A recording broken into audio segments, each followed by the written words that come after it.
Has it worked? I think so. I mean, we probably get 50% listeners Hmm. versus 10% that might open an email or mail. Yeah. Well, 50%. I mean, Yeah, at least they know it's there too for the ones that, exactly. they It's at least know it's an option. it's funny what we see because you can see. I'm sure you can see the days, the downloads per day, Hmm. and they always bump up on Monday afternoon, Mondays and Tuesdays. Because I think what in my mind, what happens is they get into the jobs on Monday and they start talking about it, and then Monday night, Tuesday morning on commutes, they listen. Yeah. What time or what day do you release them? Thursdays usually between 9 and 11 a.m. Yeah. Yeah, we release ours on Friday, and it's funny that you say that. I think just something about Mondays and Tuesdays, people tend to listen more because, like, our Friday, I mean, obviously we'll get a good bump because it's a new episode, and then Yeah, Saturday, Sunday just kind of slow, and then Monday, Tuesday, boom, yeah, right back up. So yeah. It's funny. We get so we have 460 people, and we get about half of those that listens, but we still get 50 or 60 on Saturdays and Sundays. wow, that's really awesome. Yeah, But it's a good show too. I mean, I enjoyed it. I mean, it's especially if like it's just for your people tailored to them. yeah, It's cool to kind of hear the happenings of the company because it seems like that's one of the top complaints from any employee that I talk to at any company is they I just wish the communication was better around here. Well, you there know. you go. So along those lines, if anybody complains about communication here, it's because either A, they're not listening, or B, they're not giving feedback. Yeah. And we ask for feedback all the time. Hmm. So you Yeah. guys got a good thing going. How many downloads a week do you guys get? Um, let's see. I'm not quite sure per week. We've been growing a lot. Last month we got 3,500 downloads for the month. This Yeah, month we're gonna be close to 5,000. So it's cool. yeah, it's kind of Well, been the last 2 months. It's really been growing a lot. so you're penetrating and making a difference. I hope so. Yeah, I hope so. Yeah, I think we are. We're starting to actually get some companies reach out, and I mean, that's something I want to do is kind of work with companies, consult them, help them do like a gain, train, retain yeah, plan. Just help them figure out this. Just people now. I think a lot of them don't quite understand the younger generation and how we can work together to do that. So I still work in the industry, but it's nice that through this I'm able to start working with other companies as well, and hopefully make a difference inside other yeah. companies. I can't say we fully understand the Yeah. the new kids coming out, but we're actually doing pretty well with it. We've got 10 years ago, 10% of our people were under 24, and today 24% are 25%. Hmm. So we've been able to make some inroads that way. Yeah, that's awesome. Yeah, and with the younger generation, we need to take advantage of everything out there. With the podcasting and the social media and all that good stuff. I mean, Yeah, it's going to be we're here to not stay. as good So on social media, but yeah, it's here to stay. So we might as well embrace it. I don't disagree with you, and I can tell you. 5 years ago, we had a COO that was like, "We're not putting anything on social media. Social media sucks." And when he retired, that's when we really got involved more in social media. And I'm more active on LinkedIn than the other platforms, but there's a lot of rabbit holes. Yeah. Yeah, there's a And lot of so, rabbit holes. I don't know if you've heard, but I work for an energy company here in town. It's the major employer, at least for Ponca City, and they're real particular on what they allow being put on social media. So yeah, that's I can see how a larger company is apprehensive about. Okay, if we do social media, you got to make sure it's vetted and make sure there's not issues before things get posted. yeah, we had a situation about 10 years ago, and this was a Facebook situation, but we were taking a dam out of a river, and the excavator kind of slid down into the water some. I mean, he didn't overturn, everything was fine, but somebody posted it, like snapped a photo and put it on Mhm. Facebook, and OSHA heard about it before I Oh, heard it. yeah. Oh yeah, So yeah, and stuff like that. You definitely, you definitely got to watch it. yeah, Yeah, there's nothing worse than being a supervisor or somebody higher up on the chain and hearing secondhand about a situation instead of hearing from the folks who were directly involved. yeah, yeah. It can be disheartening.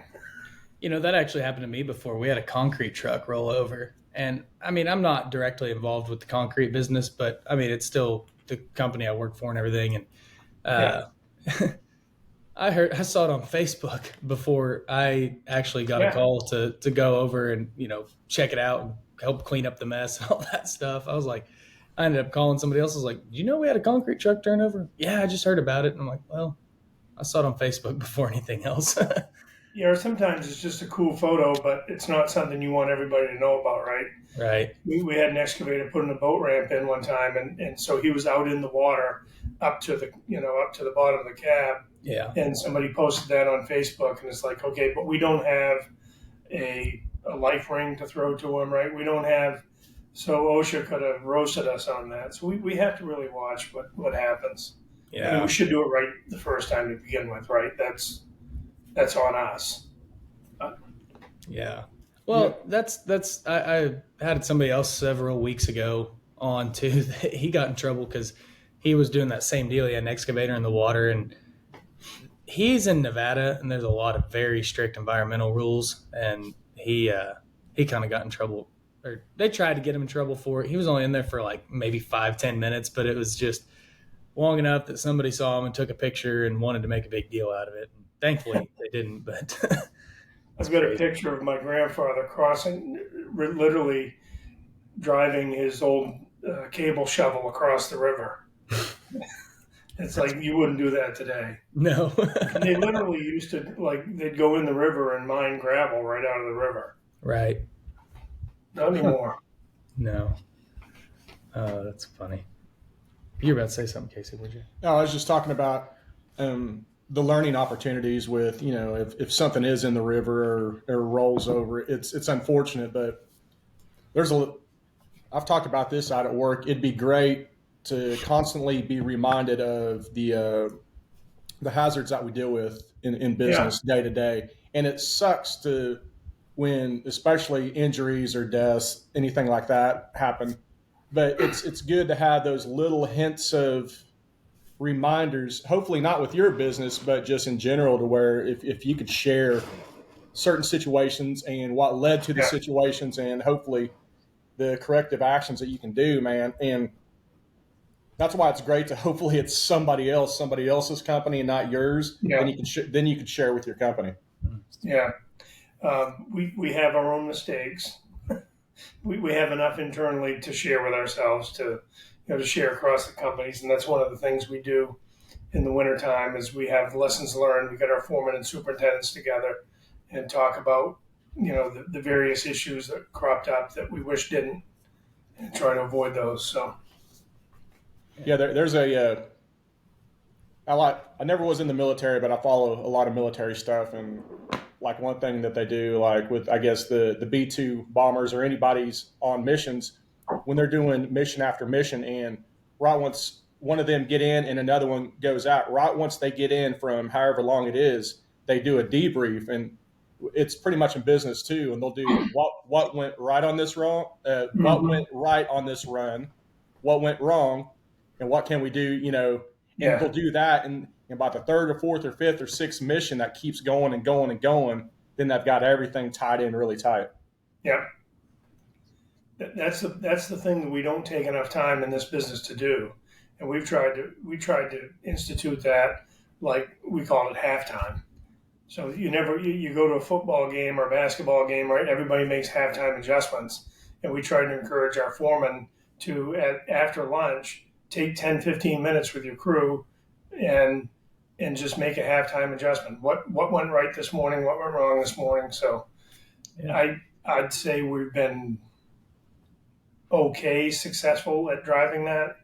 We've still got a culture that we're trying to debunk. That's work, work, work, work, work, and never stop and look around.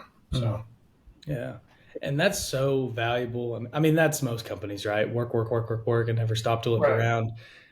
I ran into that, and I told this story on the show a couple weeks ago. But um, I was out on an asphalt crew, and they had this guy who was running a new material transfer, and it was very complex machine, a lot of buttons. He's old school. He Yeah. wants it, forward, backwards, start, stop, and this one had a lot of buttons and sensors and crazy stuff, and he was learning it. Well, then the guy on the paver, he's only got a few months experience, but I mean, he knows how to do it pretty well.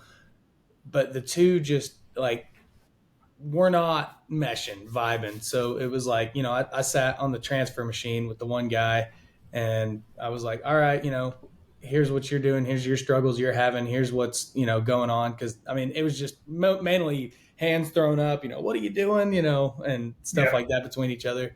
Then I went and sat on the paver and talked to him about his struggles, what he's complaining about, what's making him mad. And then finally there was a break in the trucks, and I was like, all right, time out. Let's take 10 minutes. Let's all meet here, huddle up, and let's just talk about what's going right, what's going wrong, and make a plan moving forward. Because what we're doing now is not working, and Well, that's it's just so valuable, yeah. Oh, right? To it just was take, 5 minutes.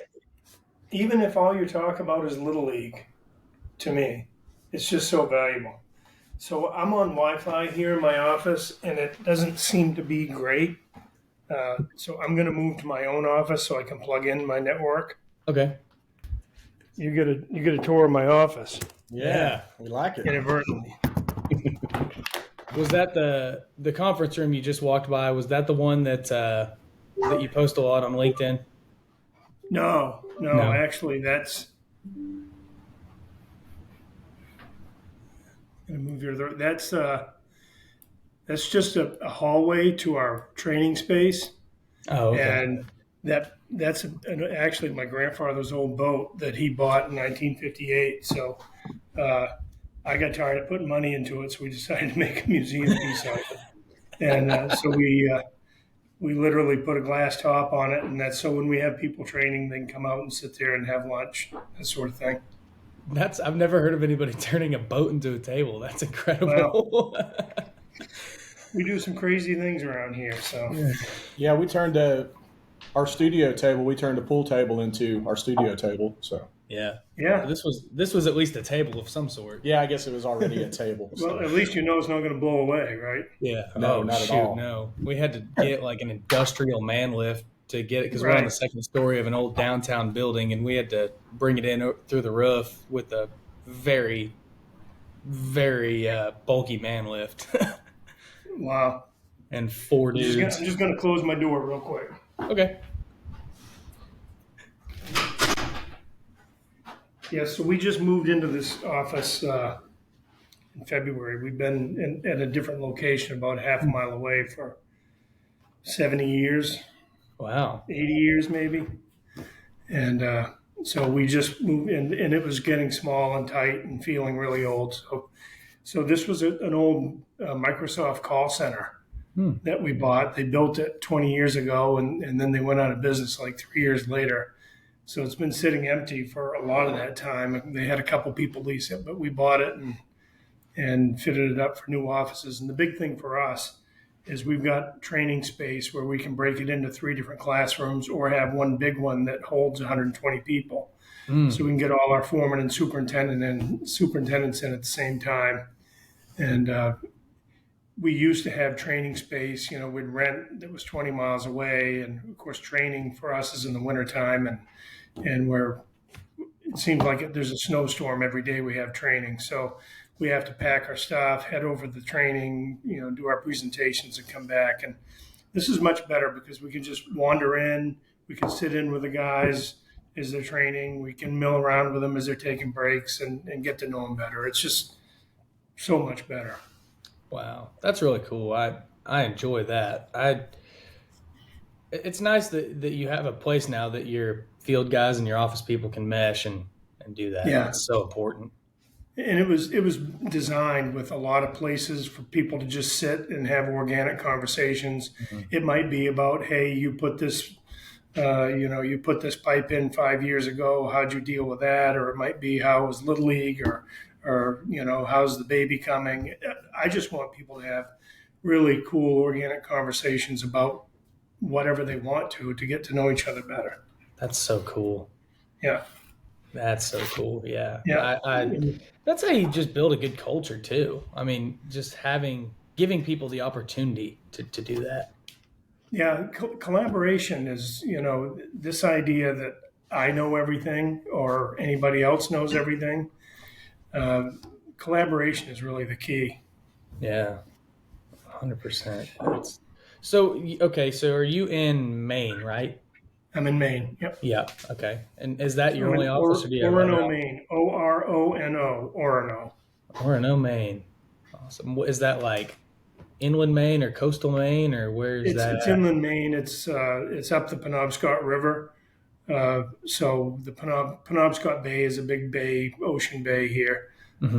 in Maine. But so we're inland though, and Orono happens to also be where the University of Maine is, which is no big deal to anybody else in the world, but it's a pretty big deal to us. Yeah. Yeah. Maine. God, that's on my. That's like probably top of the list of next states I want to really visit. I've never been to Maine, but I know it's got to be a beautiful place. Well, it is, and it's we get a ton of tourism, which gets old by Labor Day, but it's a great place, beautiful place, coast, inland. There's a lot to do here. Where Yeah. we are, we can be on the coast in 45 minutes, or we can be on Mount Katahdin, which is about 5,300 feet elevation, which doesn't sound like that much when you're out in the Rockies, but considering you're starting at or near sea level, it's a pretty tall mountain. So Yeah. Yeah, that'd be perfect for me, man. If I could drive one way and go to the ocean and one way to go to the mountains, yeah, I think I'd be content there. and Where then we're you at, just we get have none of used to it, and you don't do either. that. Yeah. Yeah, that's true. For us, if you drive 5 minutes one way or 5 minutes the other, you have cornfields. And if you drive 45 minutes one way or 45 the other, you still have cornfields. So, You guys are in Oklahoma? yeah, Yeah, yeah. But we love it here. It's a How good far are place. you yeah. away from Oak Island? You ever Oak watch? Island? You ever watch where they're hunting for the treasure at Oak Island? No, You haven't? No, no. they got you. They got people reeled in. They've been looking for that treasure for 4 or 5 seasons now. A guy with a bunch of oil money keeps, wait till the next episode. But it's Nova Scotia type Canada. It's Yeah, just right. It's right just east off of just east where of you're us. at. Yeah, Yeah. It's kind of like yeah. I finding don't know where Bigfoot. that is. Yeah. Huh. Yeah, it's pretty interesting, but It's kind of like finding Bigfoot. They've been searching for him for 20 seasons and they still haven't found him. yeah. But they keep reeling you in with it. Yeah, we'll get you next season. Uh, well, awesome. Well, I guess I wouldn't mind hearing just a little bit more. But I mean, all I know about Sargent is what I've heard on just other podcasts or what you've posted. What all is you guys' scope? I know you guys are a big company and have a lot of operations. What all do you guys do? So we're primarily earthwork, really infrastructure, uh, a lot of utilities, sewer, water, that sort of thing. Recently, we've gotten into what they call combined sewer overflow systems. A lot of the old towns here literally have sewer and storm drain running in the same pipes. So before they discharge that water, it needs to be treated. So they have these big underground tanks, and by big, I mean like 10 feet tall, 20 feet wide, 1,800 feet long, made out of box culvert sections. That's a big piece of what we've been doing lately. Um, we have an operation down in Virginia, just north of Richmond, and we do a lot of landfill work, a lot of airport work, and more recently we've gotten into more commercial work with heavy grading, with like Microsoft data centers and that sort of thing. We're just now opening an office in Greensboro, North Carolina. So we just found the office. So we're just this fall opening that office. We've had some projects down there, and we just feel like there's a good opportunity there. So it's mostly anything that requires putting a bucket in the ground or a scraper in the ground is what we do. Awesome. So, Not much in the way of concrete work or bridge work or any of that. do you do like quarries or anything like that? Yeah, we have a quarry here in Maine. Most of our other operations, the commercial quarries have a much higher presence. The big commercials like Luckstone and Vulcan and those companies, Martin Marietta. But here in Maine, those aren't as prevalent. So we do have a quarry here in Maine. We have an asphalt plant. We do not lay down asphalt. We just sell it. Hmm. So we quarry the stone, crush it, move it to the asphalt plant, coat it with asphalt, and send it out. So Nice. Is your asphalt plant like near your quarry or in your quarry or anything? it's about 12 miles away, so it's not that close, but it's right up the interstate. So Yeah. we're right beside the interstate on both ends, so it's a pretty good haul. Yeah, that's nice. Yeah, asphalt's my wheelhouse. That's where I Is it? nerd out. Yeah. Yeah, you're talking James language right Yeah. there. Yeah, you say asphalt, my ears go, oh, okay. Yeah, he perked up a little bit.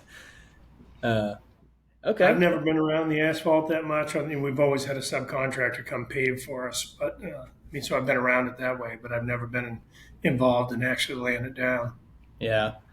Well, if you can make money mixing it and selling it, then that's a pretty good gig, honestly. Because A lot less risk in it. You don't have to worry about ride quality or compaction factors, and having pay factors applied that reduce what you're going to get paid and all that stuff. We just we put it in the truck and let them deal with it.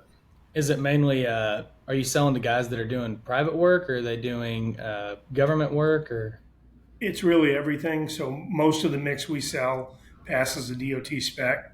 Okay. So I'd say 90% of what we sell passes that spec because we do have silos, but we have 3 different silos, but we only want to make a couple products. So we try to just sell DOT specs. Nice. Nice. Do you guys do any asphalt hauling for those contractors, or do you just let them deal with all that? Sometimes we have a few trucks on that forward the stone from the quarry to the plant, and then if we need later in the day, we'll shift them over to haul for our customers, and then vice versa. In the morning, if they're bunched up on trucks, they'll send a few of their trucks to the quarry and make a couple rounds to get the stone in. So we try to work with them pretty closely, and they get some income they wouldn't have otherwise gotten. Yeah, that's cool. Yeah, balancing trucks is always the hardest part of that. I hate trucks. Yeah.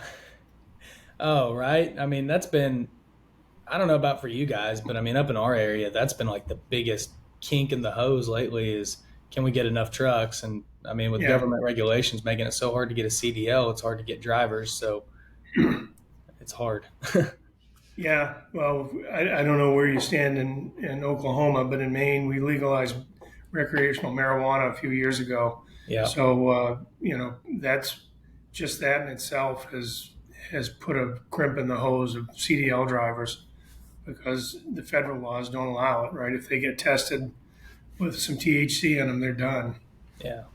Yeah, and I don't know if that's directly been an issue or not. I mean, with the drivers I know, the ones that already have their CDLs or went to CDL school, it has not been an issue. I mean, because we've got, when it comes to, I'm sure it's probably the same there. Whenever it comes to marijuana laws, it's like the Wild West over here.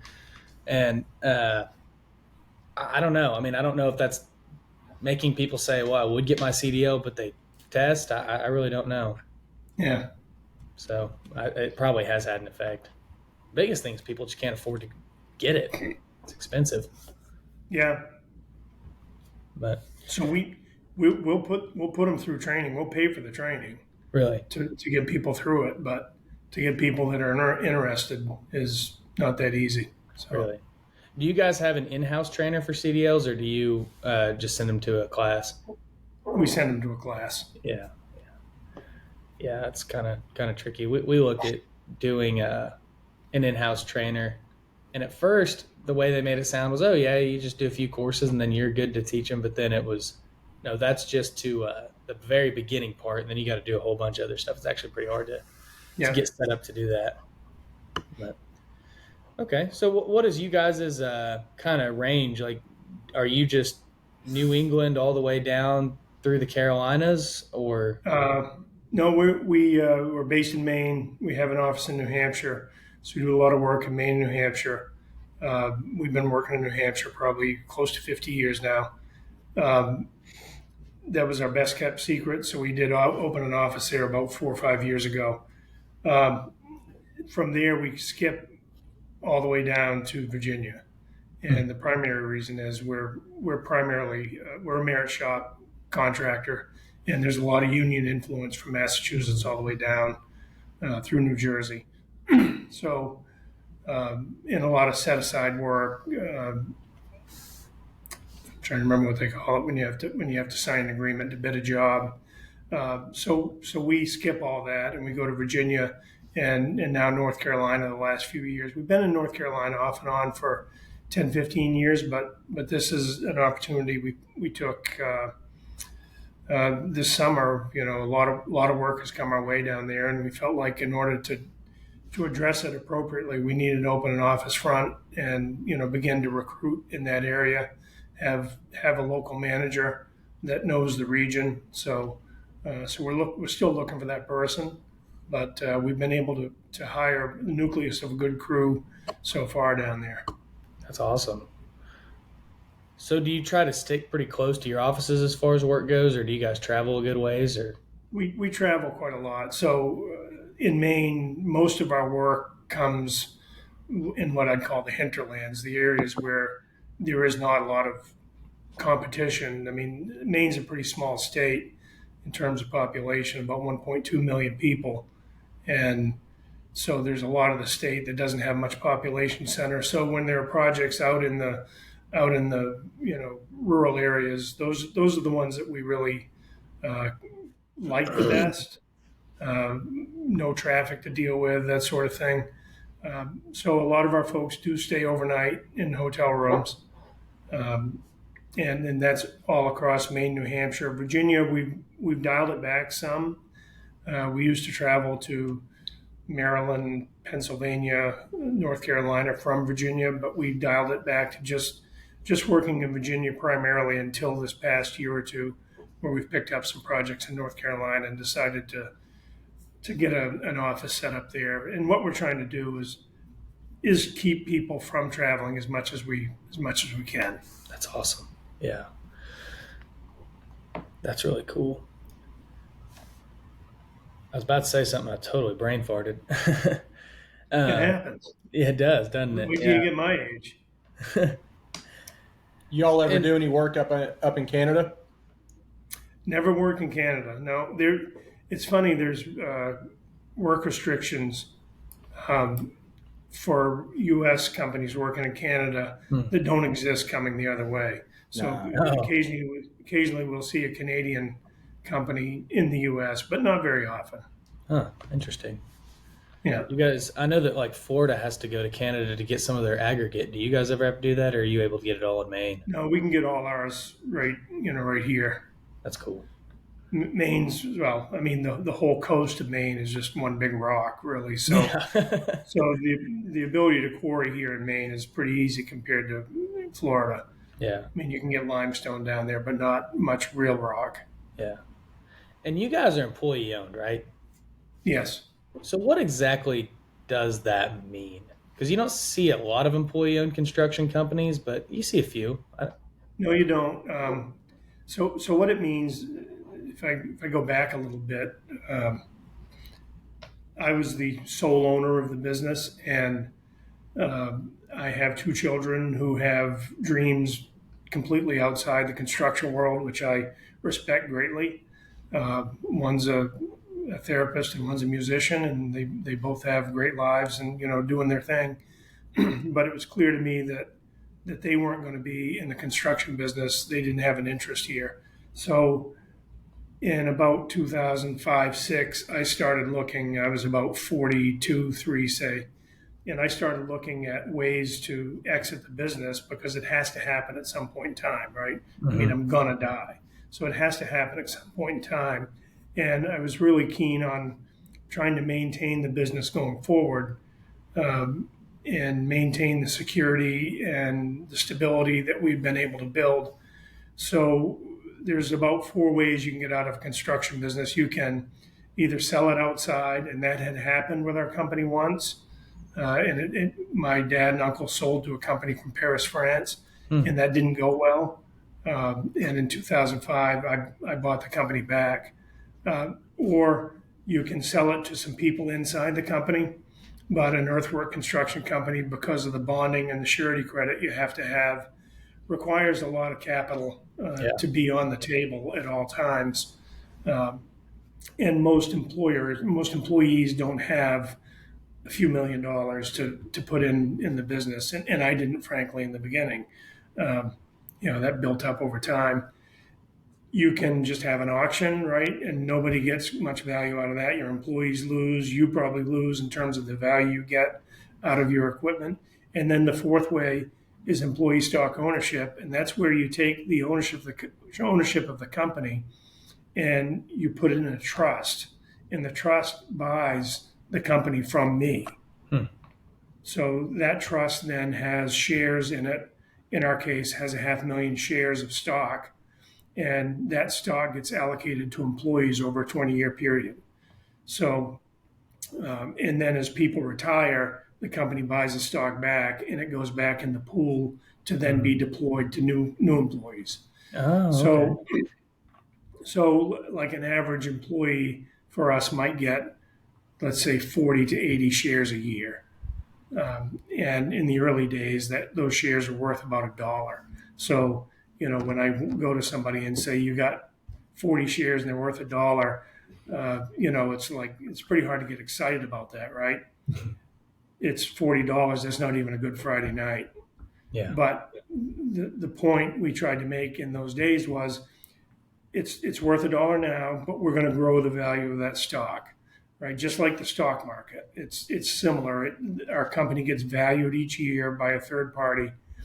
Our stocks are allocated by a third party, so it's all above board, and it's highly regulated by the Department of Labor and the IRS. So we have a lot of eyes we have on it, and we have to answer to a lot of rules and regulations.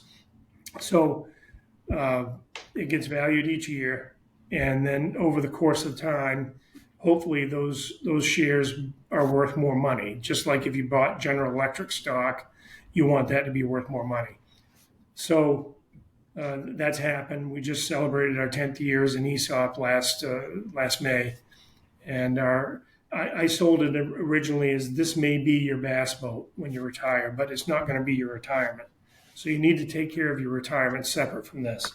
Mm-hmm. And it was really cool. A couple of years ago, the stock price had really appreciated dramatically, and I got a text from one of our guys, and he said, "Whoa, I'm going to need to get a bigger boat," because the stock price had done that well. So those guys that started, back at $40 in the company in value, now their shares, they get more shares each year, so they accumulate more shares. The stock price is appreciated significantly. So that guy with $40 in year one probably has $100,000 today. Wow. So, and the guys that are starting now, we've got so many, I mentioned to you, 10 to 20, 18 to 24-year-olds. Those guys that come, if they come and stay and spend 30 years here, and have 2,000 shares, just in that ESOP, if it gets to, let's say, we're hoping to get it to $200 a share by the time we turn 100 years old, which is in 3 years. So just 2,000 shares at $200 a share, just that's $400,000. Wow. And and so we still encourage them to put money into their 401k and save other ways. We match their 401k. So we're really all about people building wealth for the last end of their lives. For when their career is over, Mm-hmm. we feel like they should walk out of here with an abundance of dignity. Yeah. I've seen people walk out at 65 years old or having had to work until they're 70 because they didn't save. And it's just it's so tragic when that happens. And we don't want that tragedy for our people. Yeah, I I really respect that because I think that that's one of the biggest targets we're missing as an industry is the financial well-being of our people. I mean, everybody always says, "Well, we'll Absolutely. pay higher hourly wages." I mean, a higher hourly wage is great right now, but what can we do to invest in the long term? Of if you stay with us, then you'll be healthy, and not saying everybody should go ESOP, but that's obviously a very good thing you've done that's benefited your employees. Sure. But it sounds like you guys are doing other things as well as far as financial stability of your people. I was very surprised whenever I heard your internal podcast and you were talking about your smart money program. I thought that was just Yeah. the coolest thing. Yeah. So We, that's something we're really excited about. And our point with this is when we bring in these young guys is trying to trying to open their eyes to the number of futures they have, right? Everybody talks about, well, you're going to look out for your future. And we look at it like there's not just one future out there. There's an infinite number of futures in front of you. And you come to a node where it's time to make a decision. And all those futures are affected by that decision. And so for me, I can tell you, if I rewind 40 years, there's a lot of futures I should have run away from. And what we're trying to do is point them into the futures that are going to benefit them the most in the long run in every area of their lives. So is it relational? Is it physical? Is it professional? Is it financial? So all these areas we're trying to help them focus so that they can see all those futures and know the decisions that affect them the most. The Ramsey Smart Dollar thing is a program that we've really just started to get traction with it. We've had it for about a year, but we're really just starting to get some traction with it. And we're anxious to roll out some of the success stories around it. And really, the essence of this thing is pay yourself first. Pay your future self first. You get a paycheck, take some money out and pay your future self first and take care of that. Then, you can do the things you want to do, the fun things or whatever. But there's so many habits that we have. Our first class of our Sargent Construction Academy, we brought them in and I was speaking to them and I'm like, okay, so I see you got a Monster Energy in front of you, right? I mean, you guys know this stuff. And I said, do not get started on that stuff. You'll get hooked on that stuff, and there's what, $5 a can or whatever, maybe more, I don't know. And the kids said, well, they're free. And I said, no, they're not free. And they said, no, they give it to us at the school. We were putting them up at a local university, and the university was putting this stuff out there for them. I'm paying for it. And I said, no, let's not get in the habit of $20 a day you need 4 energy drinks, yeah, right? That's $600 a month. yeah. Not to mention the medical bills later in life. Yeah, and so there's a health, physical aspect to it. There's a financial aspect to it, and so trying to open their eyes to all that. And I guess the way I try to explain it to them is like if there was a bridge across a rapidly running river, a rope bridge, and it looked kind of frayed, would you walk across that with your wife and kids on your shoulders? You probably wouldn't, right? Why? Because there's a risk in it. We don't have a margin of safety enough. But if there's a well-designed concrete bridge, you would go over that every day. And it's because you know that there's a margin of safety in that bridge. But we're doing the same things with our lives.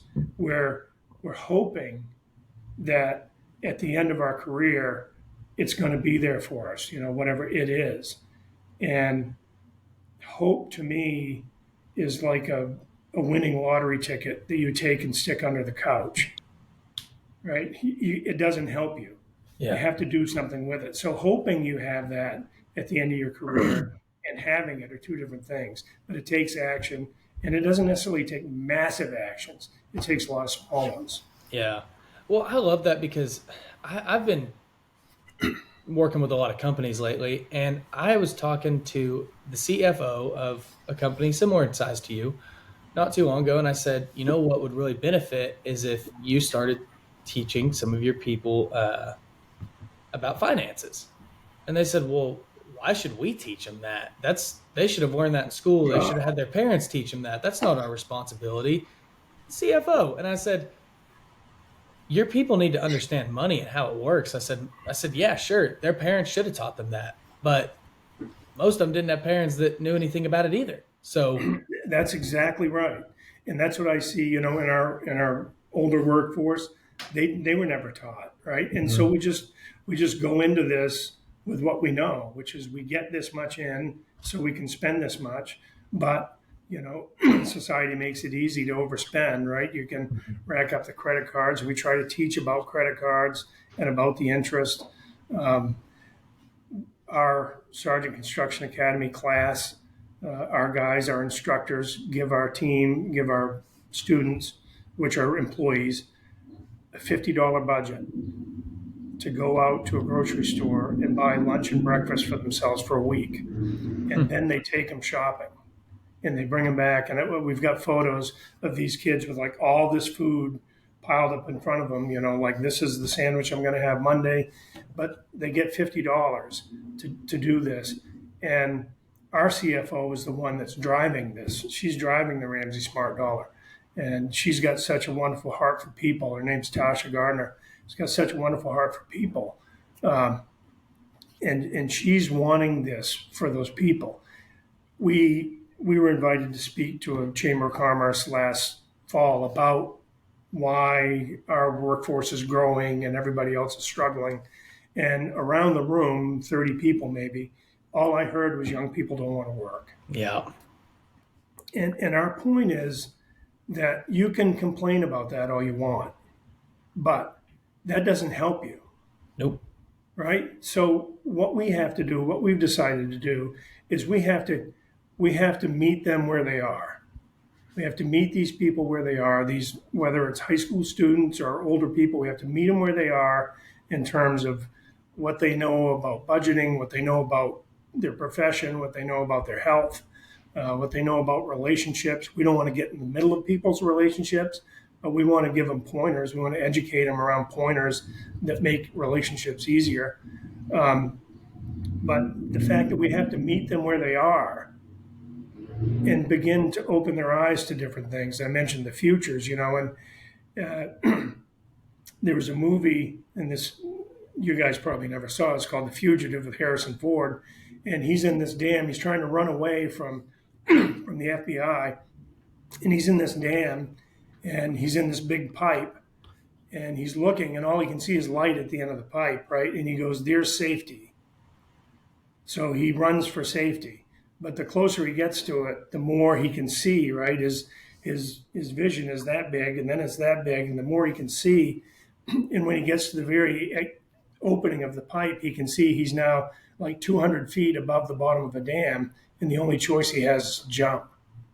And what we're trying to do is move our people closer to that opening so they have a full idea of everything that can be impactful on their lives. Mm-hmm. And that can be good things and bad things. We just want them to be aware of all those things and be able to make decisions that have a positive impact on their future. Yeah, it just makes them better, stronger individuals. Exactly. And better family people, better community members, better employees. And some of them won't stay, right? I mean, we know that. We know they're not going to stay, not all of them. And I've seen, a couple people, one guy we loved, and he left to start his own business. And, I celebrate the guy. Mm-hmm. Yeah. The thing I know about him is he's going to go out there and he's going to go out there with the same heart that he learned here, hopefully, about the heart for people. Yeah. So let's back up a little bit then and just, I want to hear about, because you guys do such an amazing job training. It sounds like, not, I wanted to start with the money deal because I think it's cool to just recognize that, hey, we are not just training on how to run an excavator, how to run a bulldozer, but we're training you on how to just be a good, productive person of society, which is amazing. Yep, exactly. So now I just want to hear, like you mentioned your Sargent Academy, and I know that you do probably continue training after that. Let's just let's just start at the beginning of where your training starts if you go work for Sargent Construction. So it depends on where you are, right? I mean, if you're already seasoned in the business, then we won't put as much time up front, but we try to evaluate that, and we're willing to do what we have to do. Uh, Typically, for somebody that's been in the business, a day long orientation about expectations, and then we try to set up what success looks like in 60 days for you. So that's we try to be intentional about the things they need to do to be successful in their role. The younger people, like the Sargent Construction Academy, I mean, they come in with no skills, most of them. Some of them came off farms that, they've learned how to work hard around the farms, but a lot of them come in with no skills at all.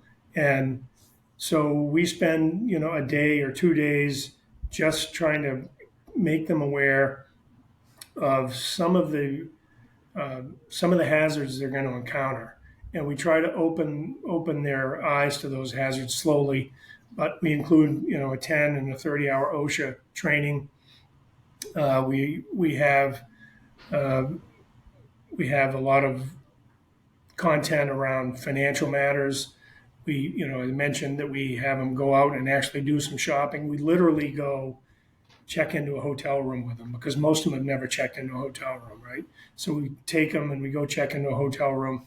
It's usually a couple weeks of class and field time, and then we go out. Our three trainers, go out with them for a week in the field. They literally work with these guys. They'll split them up. So we usually have classes of 10 or 12. So they'll split them up into a couple classes.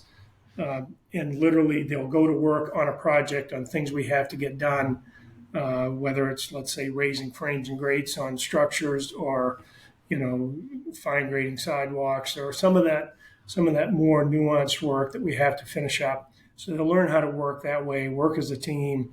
They'll break it down several times during the day, what went well, what didn't go well, and try to make them so that they evaluate more. Because what we want in the end is, we don't want a 5-year employee with 1 year of experience 5 times. Yeah. We want a 5-year employee with 5 years of experience. And without going back and evaluating, we talked a little bit about the debriefing and briefing, without going back and evaluating what went right and wrong, what you get is just 1 year of experience 5 times. And we feel it's pretty important to have that experience accumulate over time. So typically a 3-week deal for the Sargent Construction Academy. That's changed. It started out as 6 weeks. But what we found is we're better off to take them in the field and let them get some practice. And we just talked about this in our podcast this week.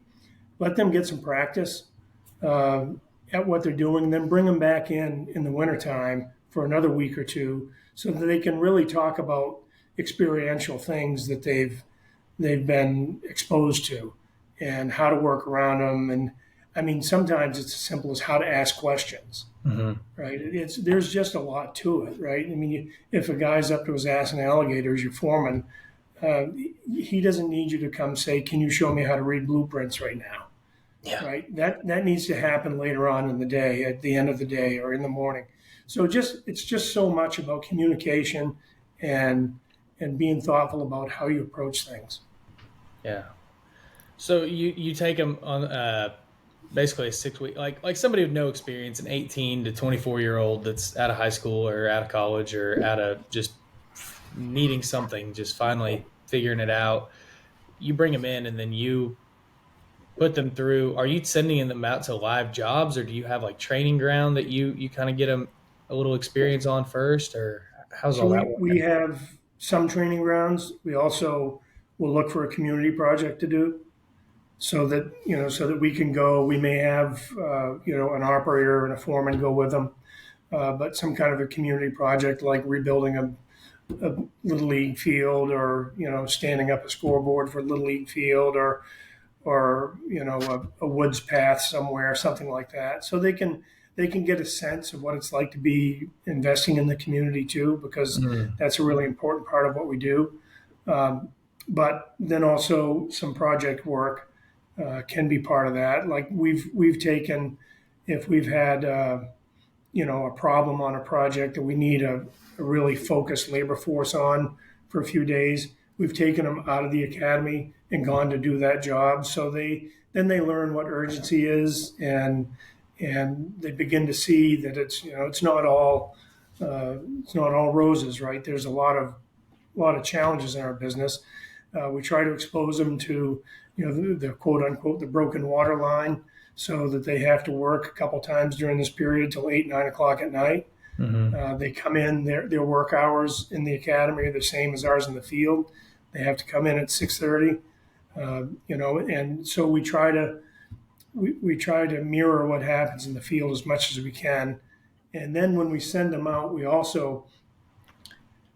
know in our labor ranks, in our existing labor ranks, who might be able to mentor them. So we put them with people that we know we can count on to be mentored, and then we continue to check on in them for 90 days. Our guys do, our workforce advancement crew does, and so that we try to keep an eye on them without coddling them. We don't want to coddle them, but we want to make sure that they're put in a place where they can be mentored and follow up on the training they've got. Yeah, I like that point too, because whenever I talk to companies about training, or even just like you're saying, hey, assign somebody to kind of mentor them, help them figure out the ins and outs of the business, the things that you only learn from experience or people helping you along. And it's always, well, I don't want to coddle them. I don't want to hold their hand along the way. That's not really what we're doing though. Yeah. We're just giving them an upper hand and giving them somebody to kind of guide them along, like you either had or wish you would have had. Yeah, I was listening to one podcast, and one of the guys that's the host of the podcast was like, I don't need to tell a guy once a week. I don't want to have a, I don't want to have a certain number of attaboys I got to give every week. I pay them, and that ought to be enough. And maybe it ought to be. When I was a kid, that's what you got. That's what I got. I got my paycheck, and that was about it. Yeah. But I think there's a lot to be said for having a heart for gratitude. There's a lot to be said for having a heart for gratitude, and sometimes it takes courage to speak up as a foreman, as a leader, to talk about that stuff, to give a guy some good feedback or some negative feedback. When I say negative feedback, this is the way we try to practice it is, this went well. If you did this, this would go better. Right? If we just made this adjustment, if we made this course correction, and we try not to make it about them, we try to make it about the course they're on. Right? This is the course you're on, and if we make a course correction, you'll be on a better course. So it's not a personal thing. It's about the course. It's about the direction. I noticed that you also, instead of saying you said we. That's a big thing too. If you say we, then it's not so much pointing the finger at the person that you're with. It just encompasses, a bigger picture. Yeah, we are. I mean, we don't build it alone, right? Mm-hmm. It's we, and for our guys to approach it that way, like, we can do better if the teammates make a little directional changes. I mean, that's leadership, right? Leadership is pulling them all in the same direction. And I've got a PowerPoint slide that I use sometimes. It says, this is the direction the company's going, that way. And if you want to go that way, then we're all going to get along fine. But if you're going that way, you're going to induce some friction on the way the rest of us want to go.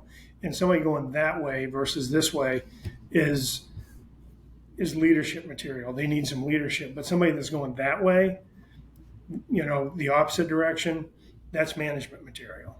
So we try to break it down that leadership is just trying to adjust course corrections, and management is, okay, we've got to really have a strong sit-down talk, and maybe even decide if you are going the way our bus wants to go. Wow. So how did you get everybody on board? Because it sounds like, this training and what you guys are trying to do, it sounds like you've kind of had that in the back of your head, but you've really upped it recently. And you even mentioned that you're trying to kind of change your culture a little bit from work, work, work to maybe slow down a little bit. What prompted that want or desire for a little bit of a culture change and slow down a little bit, get everybody prepared and on the same page and ready, and then we attack? It's a number of factors, I guess. Number one, I'd say it's 2015, and I don't know if I shared with you in 2012, 62% of our workforce was over 40, Mm. and I said, we've got retirements coming. There's a lot of people my age. I just turned 60. A lot of people my age in our company, and we've got to begin to deal with this. And we don't need 100 people tomorrow. We need 150 people over the next 10 years. So let's go chisel the good ones out of the landscape. Let's go out and we don't have to undertake a program where if we shine a light on them and they cast a shadow, we bring them in. We embarked on a program where let's go find the good young people that the CTE instructors recommend would work in our business, and let's take those people and put them to work for us and get them energized the way we want them to do. Let's train them to do the things that we want to do, treat equipment and people the way you would want to treat your own equipment people. And so we started, that was in 2015. So our first academy was in 2016. And I mentioned that 62% of our field people, were over 40 in 2012. 66% of our field people are under 40 today. So we've Wow. really spun that around in a big way. And I mentioned 10% under 24, now about 25% under 24. Now you can go too far, right? Because if we had 100% under 24, there's a lot. That's like trying to herd squirrels in a big way. I mean, you guys know, uh, as 20 to 24-year-olds, you got a lot of cowboys on your hands. Yep.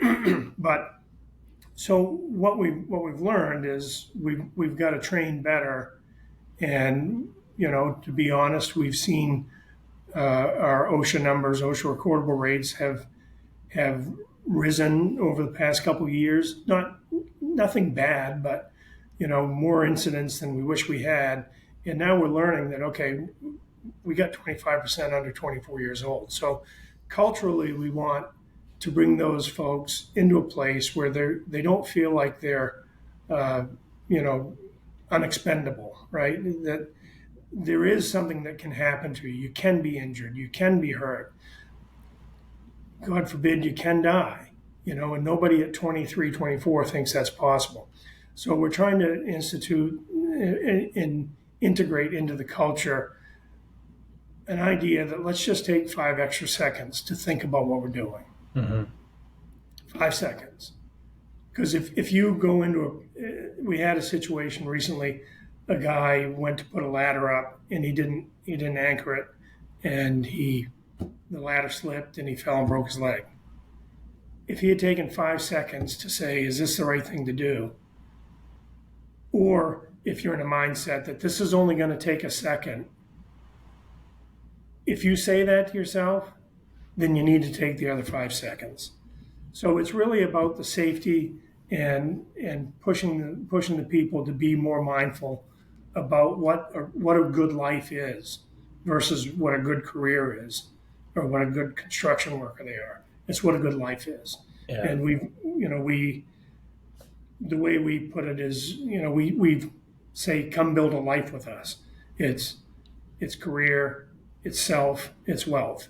And we try to provide all the necessary education around self and wealth that we can, as well as career.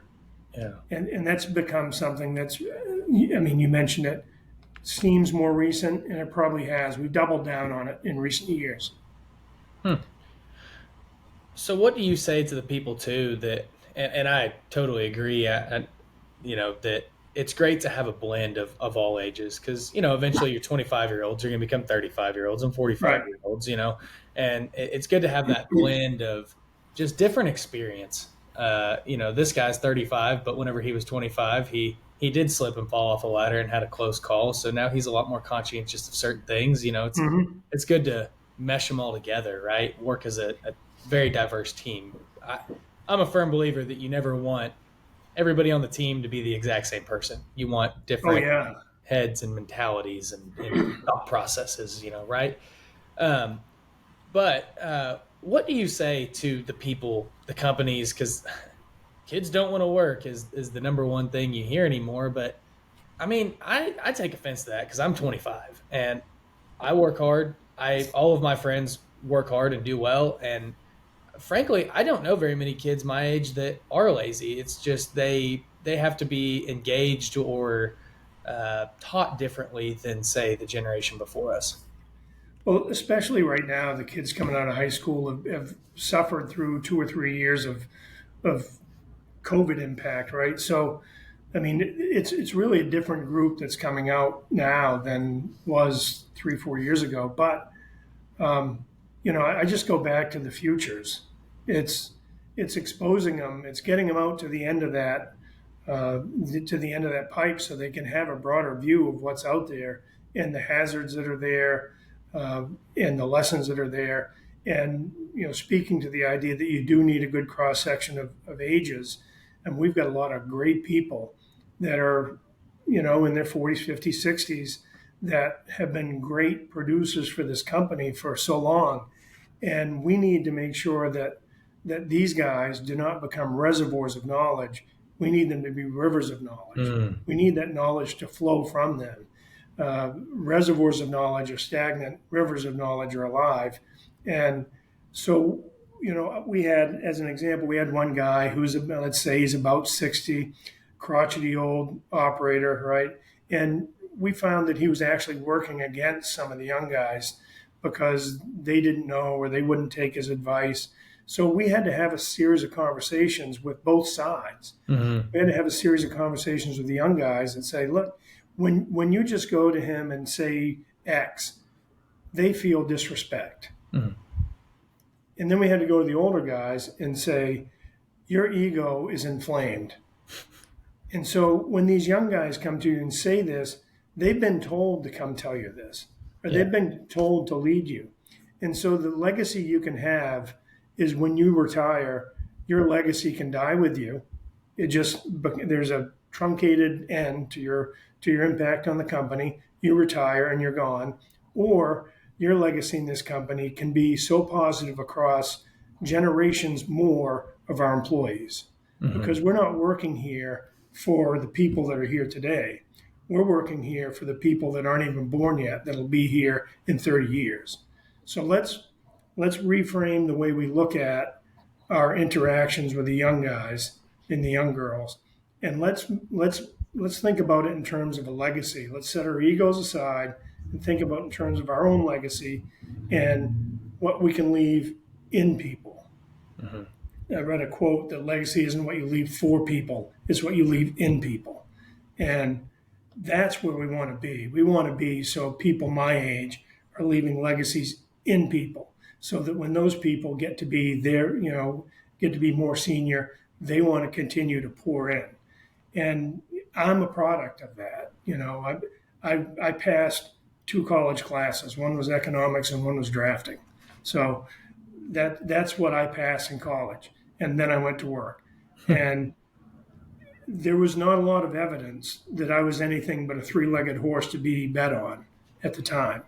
If my dad looked at my grades and said, okay, enough of him, we're done with him, let's not bet on that horse. But he gave me an opportunity. He put me in places where other people gave me opportunities, where other people took me under their wings, and gave me important feedback.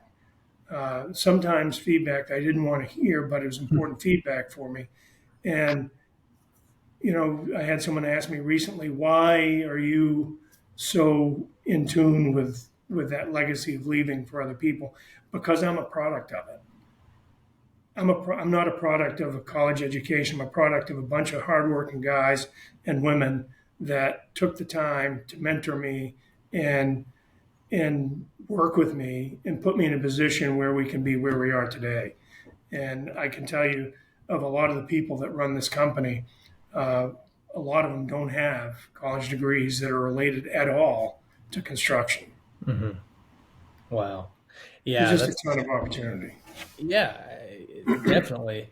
And as a young person, and like you're saying, I think that bridging that gap is where it's so important because for whatever reason there is a weird age gap or skills gap where it seems like there's the older generation and the younger generation, and teaching the younger generation that, hey, this guy's a wealth of knowledge. He may seem just like an old coot who doesn't want to talk to anybody, but he knows a lot. And if you speak to him right and you respect him and you listen to what he tells you, he is a wealth of knowledge. But also, like you're saying, sometimes you got to look at the old guy and be, hey, we really need you to teach these guys. They're not going to take your job. They're not going to replace you. They want to help build the future, but they can't learn that unless you teach them.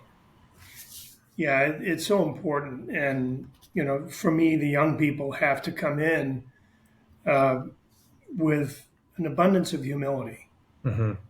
and they have to prove that they can be trusted. That's really what it boils down to. It boils down to trust. Yeah.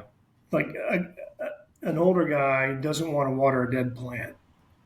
He wants to water something that he can watch grow. Mm-hmm. And so it boils down to trust. Can I trust this young guy to grow if I water him? And that trust is built if you're a young person, 18, 20 years old, or just coming out of college. Uh, that trust is built by listening, by responding in a respectful way, by showing that you show up. And when I say you show up in the right way, you Mm-hmm. show up with your boots tied and ready to go to work. You show up on time every day.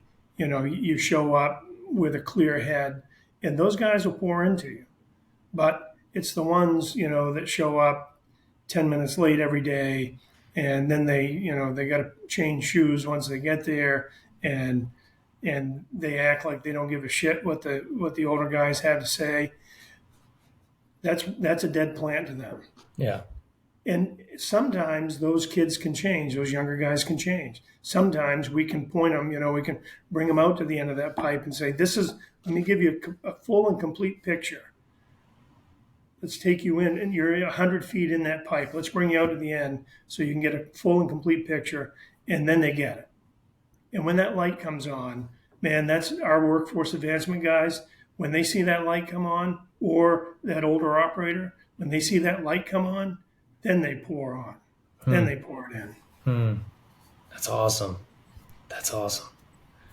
You gotta give respect to get respect too. Yeah. Absolutely. And I've been quiet for a little bit. There's been so many things going through my mind while you've been talking, but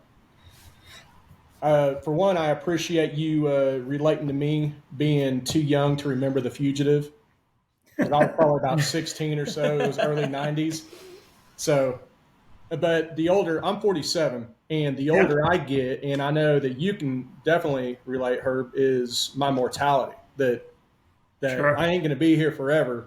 And with that, when you're talking about the legacy, leaving a legacy,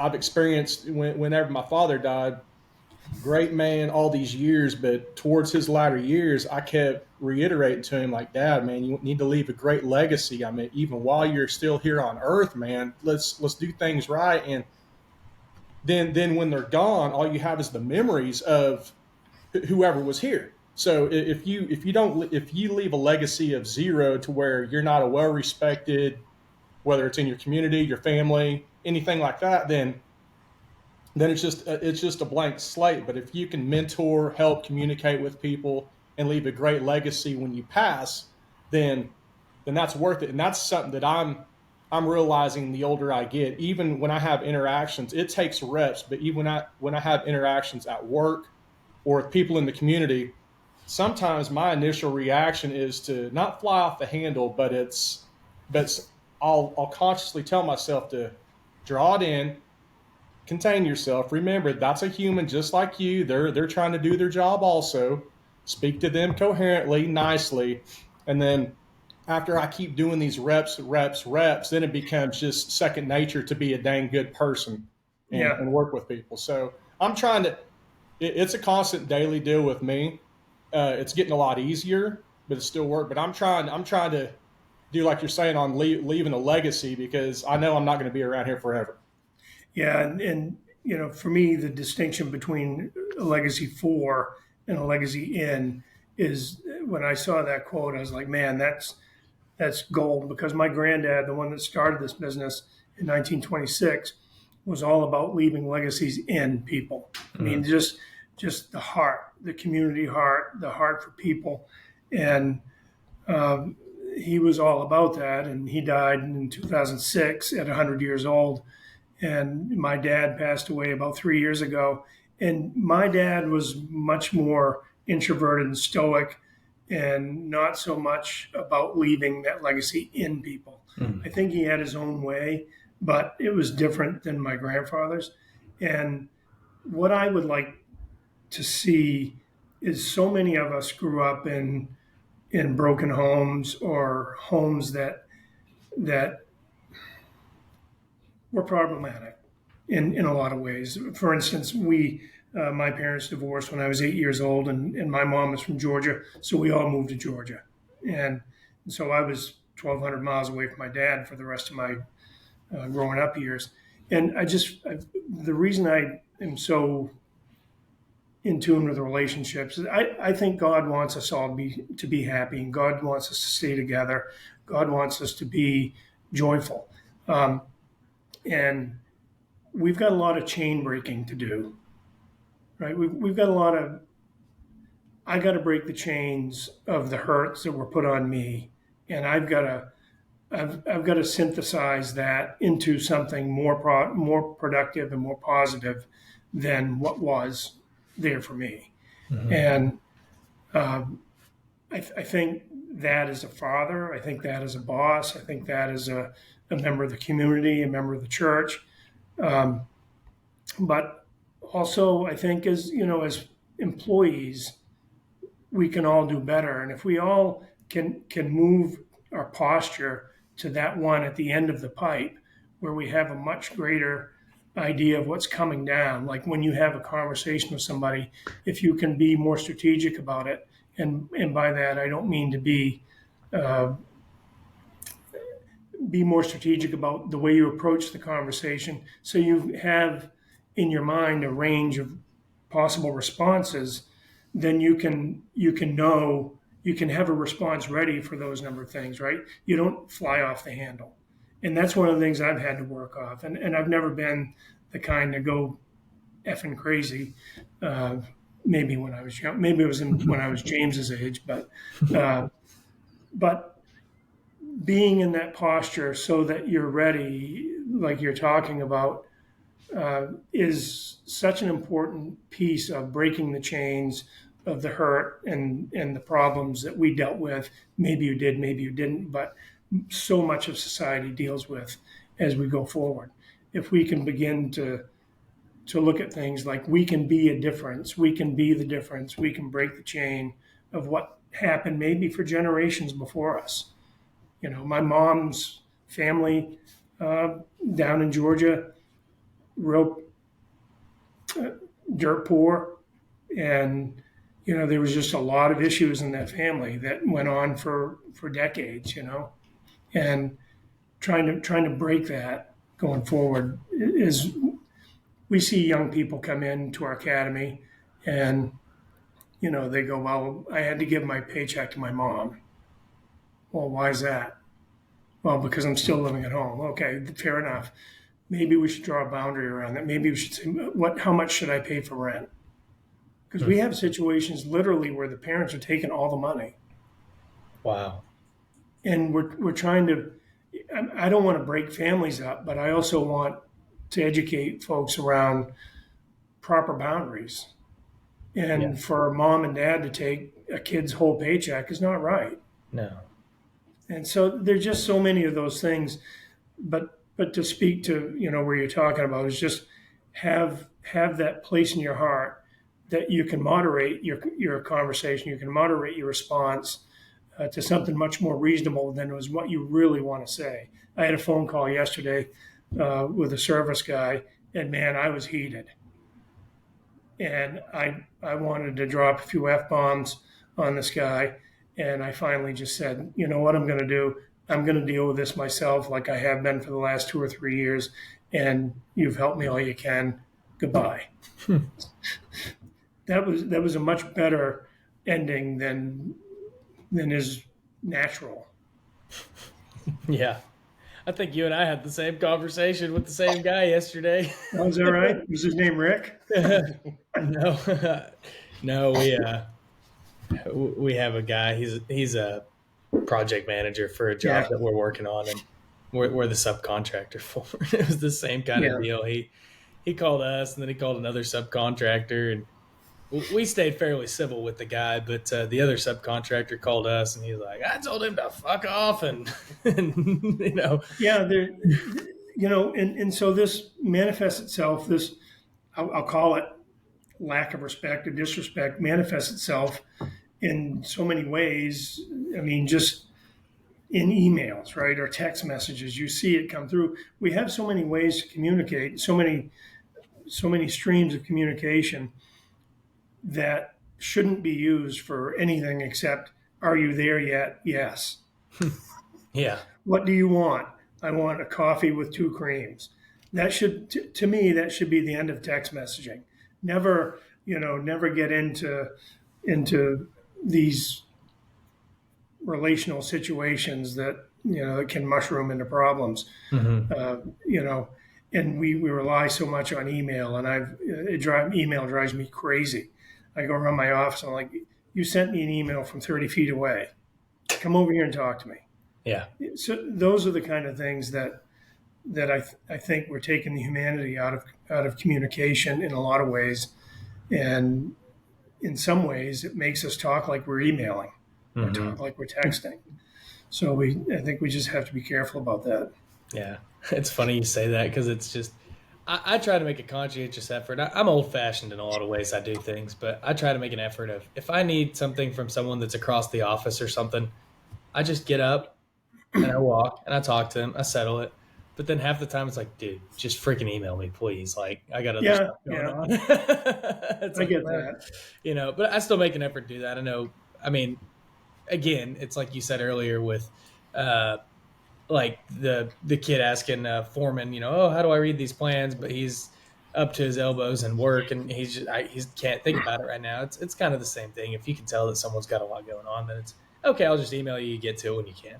Come talk to me or whatever. But and the other side of it, that though, is I mean, I've seen our superintendents. I've seen them, just kind of wave in the general direction of, go over there and stake this out.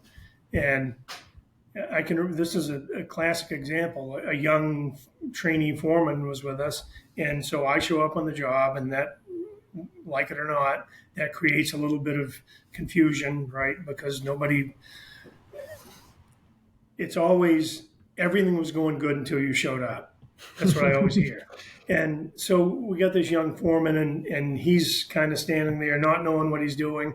And our superintendent just wants him out of there because he doesn't want us to ask, what's Joe doing? So he sends him off, just points in a general direction on a 20-acre site and says, go stake that out. And I said to him, Mike, bring him back here. So he brings him back here. I said, okay, I have no idea. I've been in this business for 35 years. I have no idea what you just told him to do. So I'm sure he has no idea. So let's be clear with him what you want, because to be unclear about what you want from this guy is almost the biggest form of unkindness you can put on someone. Yeah. Because they go and think they're doing what you want to be done, and then you go and obliterate them because they didn't do it. So let's be clear about what we want. And with the young people, it's just so important to be clear, because when they're caught doing something that makes no sense because they haven't been exposed to either the proper ways to do it or the safe ways to do it, there's embarrassment there. We don't want them embarrassed. We just want them to feel like they're growing. Mm-hmm. And so, just it's really important, I think, to be clear about what we're asking these young people to do. Yeah. Well, if you're not clear, it's like you said, you give them a general, broad, go do that. Well, again, it may be second nature to you, but it's not second nature to them yet. And they go do it. They really trying hard. And then you come up and it's, Sure. man, kids are lazy. They don't know nothing anymore. Quality of work sucks. You hear all that stuff and you just destroy them and it ruins them. I mean, then they go, well, maybe this business isn't for me, but right. Or in this case, this young guy goes and does what he thinks the other guy wants him to do, but he doesn't really know. Mm-hmm. So when we drive by, he sees me look over at him and he goes to himself, I don't know what I'm doing. And I know he knows I don't know what I'm doing. Yeah. That's a bad place to put a kid. Yeah, it is. We call that the communication handshake out where I'm at. Yeah. To be clear and concise on what it is, the old reaching virtually or across the air, the handshake. Yeah. Yeah. It's a good term. And that, to me, and we teach our young guys to ask questions, right? Like if you're told to go do something, just clarify what it is they want, because a lot of our older superintendents just, it's all up here. Yeah. It's been done so many times. Some of them are not great about the way they communicate. Yeah. Second nature. It's like, get a drawing out, get a stick out and draw in the dirt. I don't care, but give some kind of a visual aid to what it is that you want done and, a time frame. Yeah. So we've talked a lot about how you as a company you're training people and you're retaining them by just investing in them. You're teaching them the practical skills. You're teaching them how to be a productive member of society. You're saying, build a career, build a life with us. Build a life with us. Yeah, that's so amazing as far as retaining people and just saying, if you stay here for a while, it pays dividends. You're not just going to come work here and drone on same shit, different day, every day. And, you got a 401k, but other than that, there's no benefit to staying here long term. It's you build with time. And we're going to continue to pour into you and invest in you. So the gain and retain is awesome. Train and retain. Wow. Words rhyming. I know what you're talking.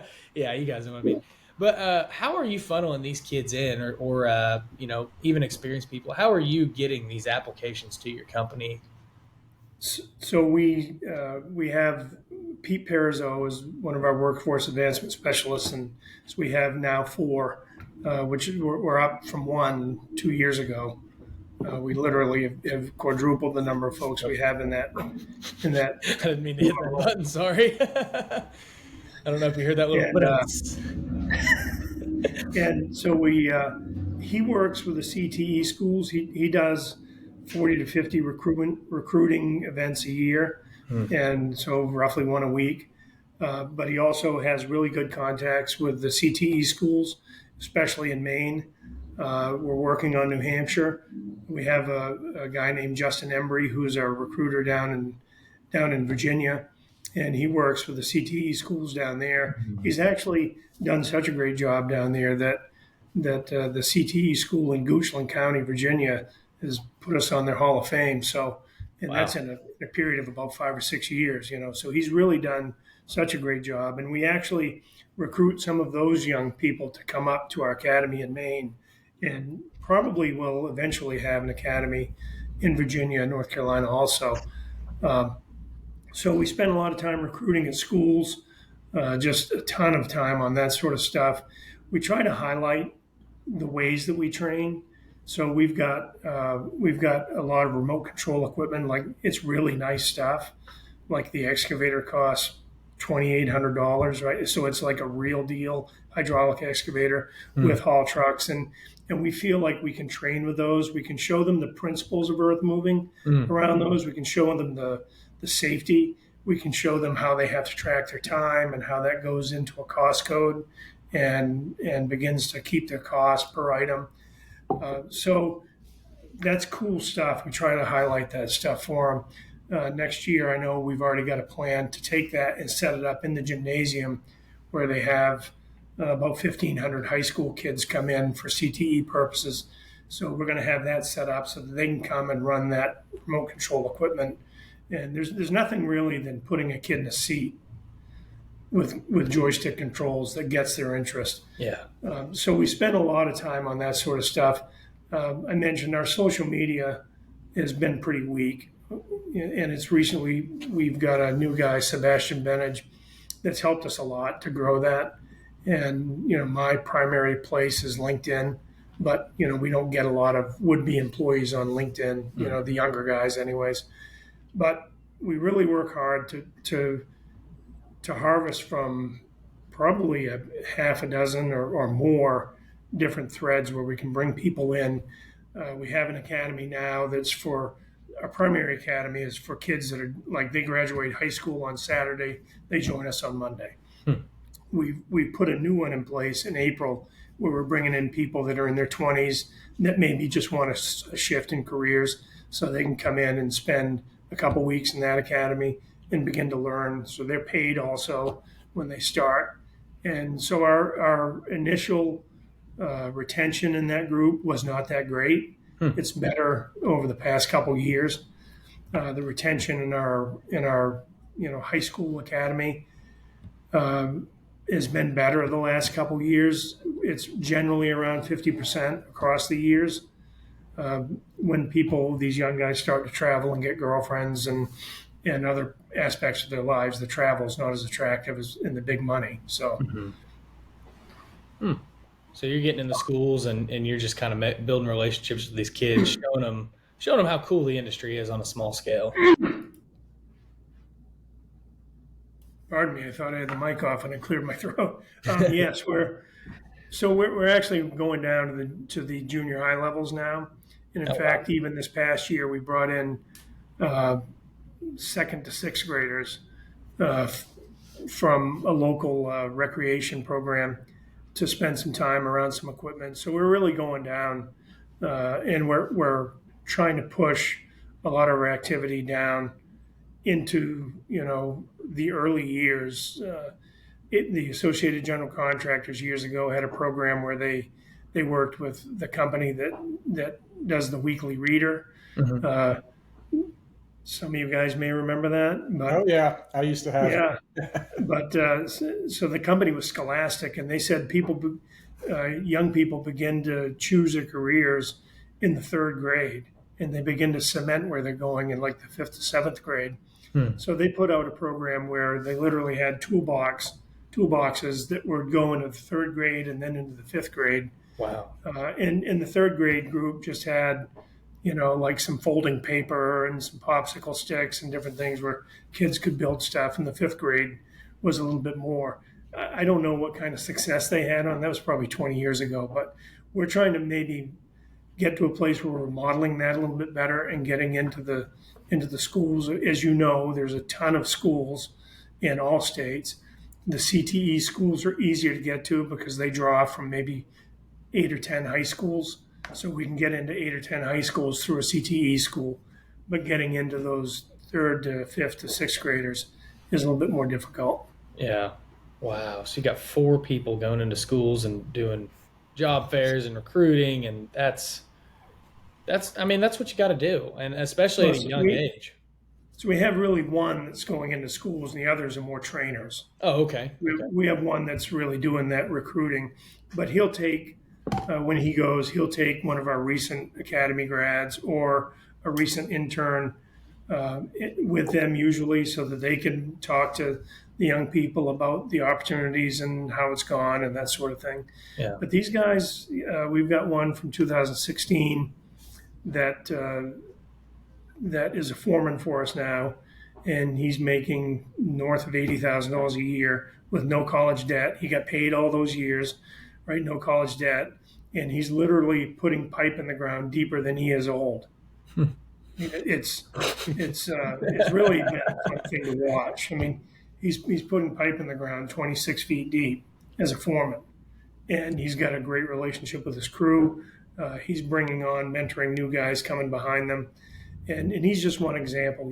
Most of these kids that come out, they'll make $50,000 to $60,000 a year the first year out. Mm-hmm. That's incredible.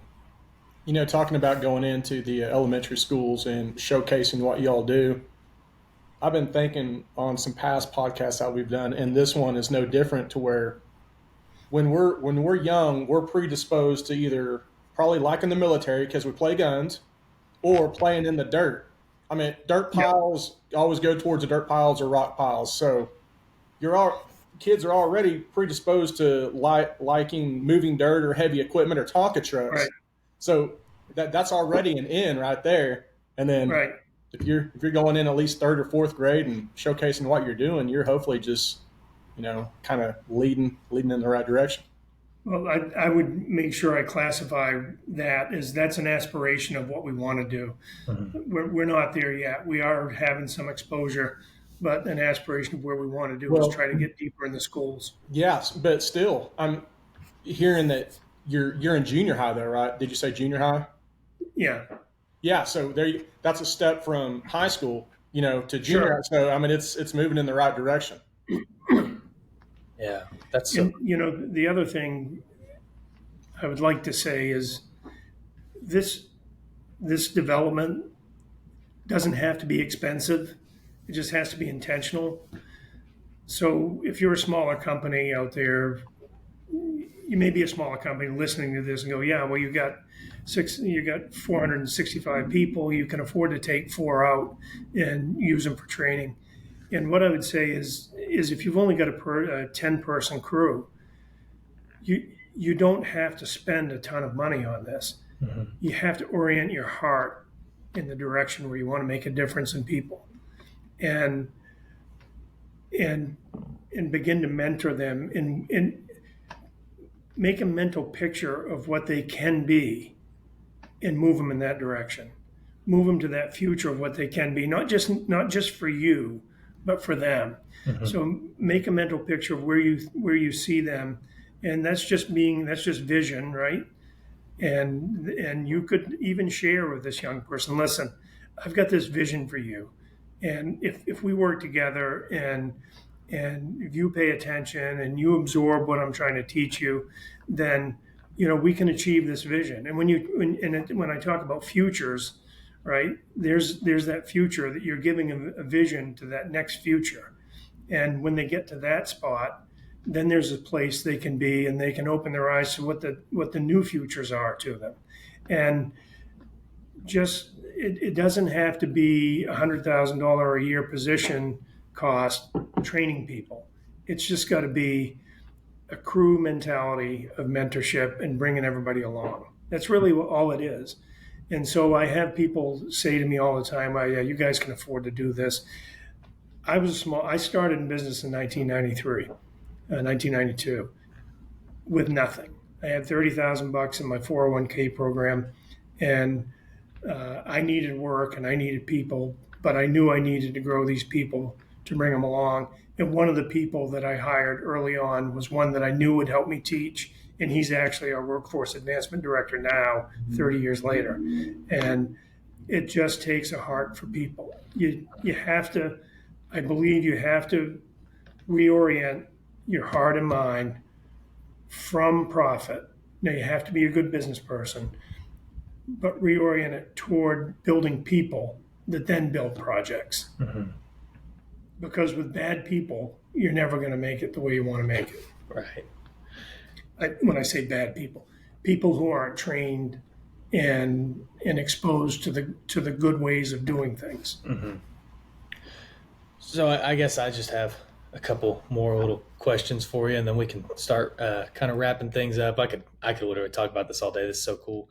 One point I do want to make though is, like, what you're saying is, yeah, sure, you guys have an amazing training program. You have people going into schools. You have people mentoring and doing all this, but it doesn't have to be that complicated. It's not rocket science. It's all you're doing is investing in your people, and you are showing compassion and love, and you're saying, I want you to succeed, and here's the path.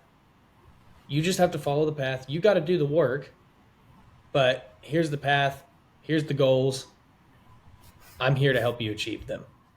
Yeah, it's. I mean, it really boils down to vision and the vision that each person has for themselves, and that vision may be stunted because they can't see the whole picture. Yeah. So it boils down to their vision combined with their aptitudes and what we may have for vision.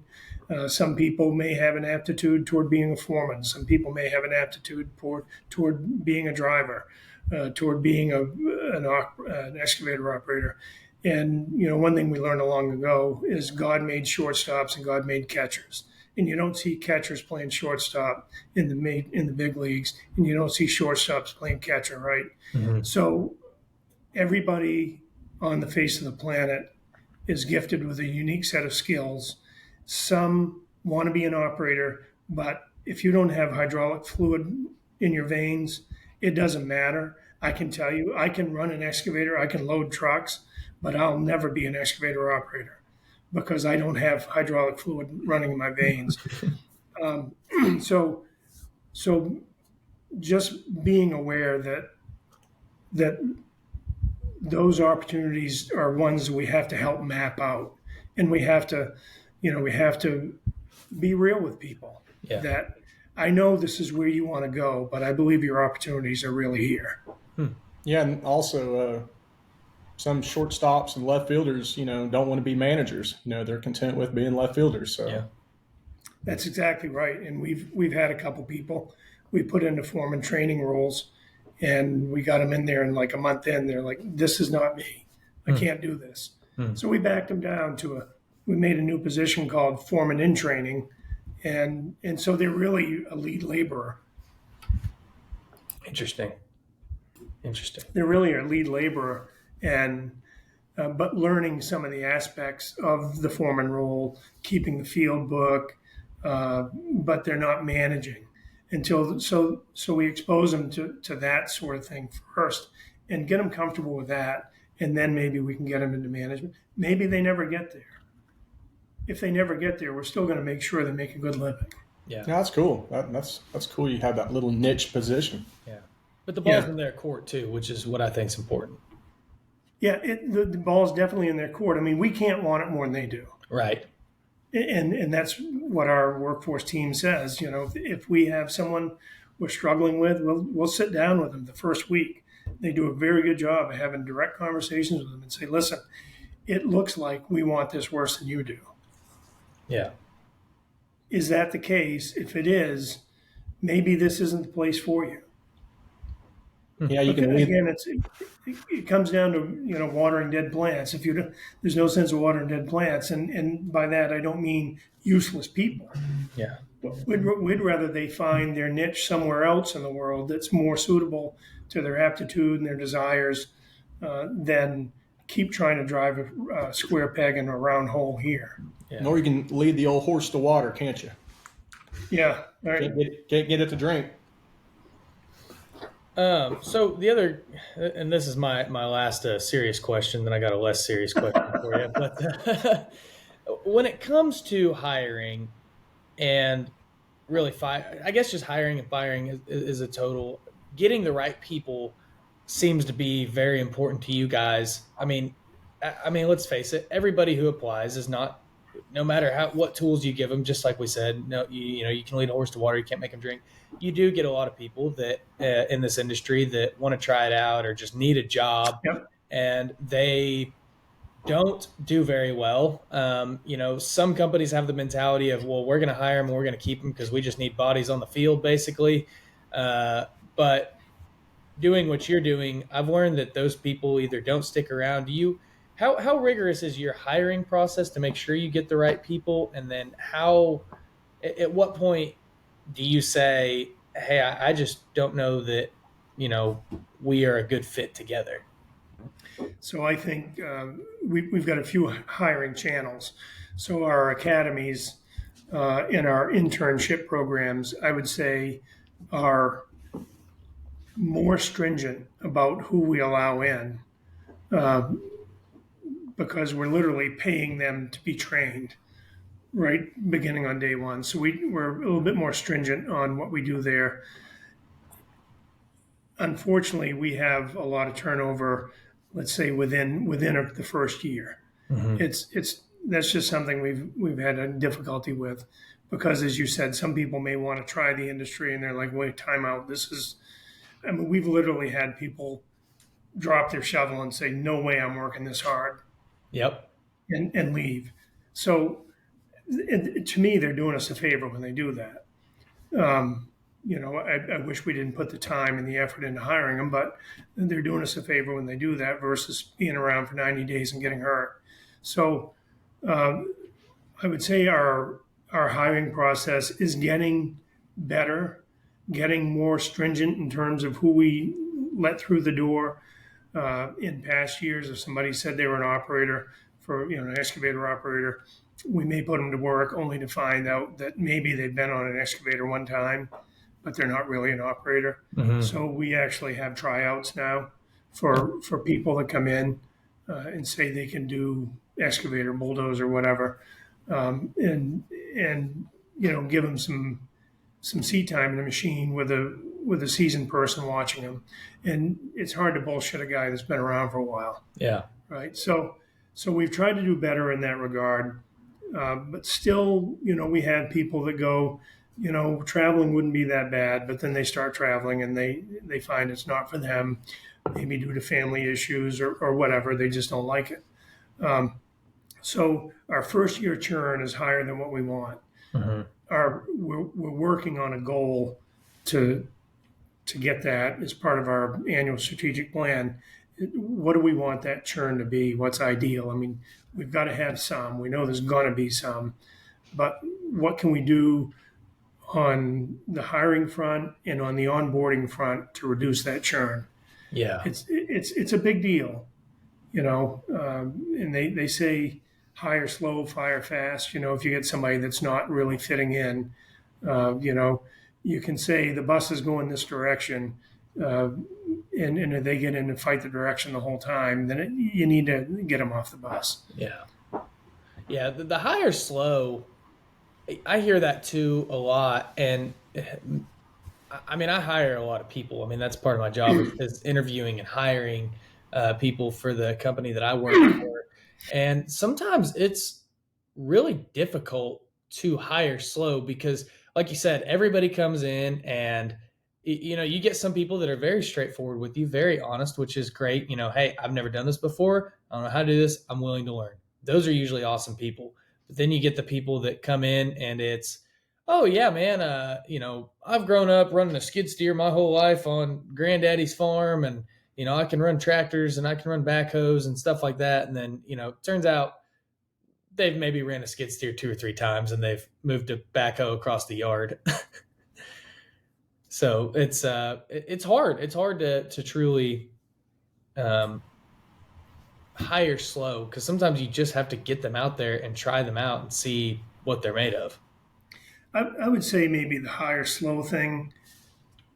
And when I say slow, I don't mean over 90 days. I mean, be very intentional about the process, and fair about the process, Right. and let people know where they stand in the process. Mm-hmm. But and maybe hire slow is more of a higher level, for higher level positions. Yeah. But and also in this world, I mean, if you don't hire somewhat fast, they're going to go to work somewhere else, right? Yep. That's reality. Oh yeah. And in some ways, I think about there are jobs on every corner right now, but it hasn't always been this way. And the people that are in their 20s especially have never seen anything different in the workforce.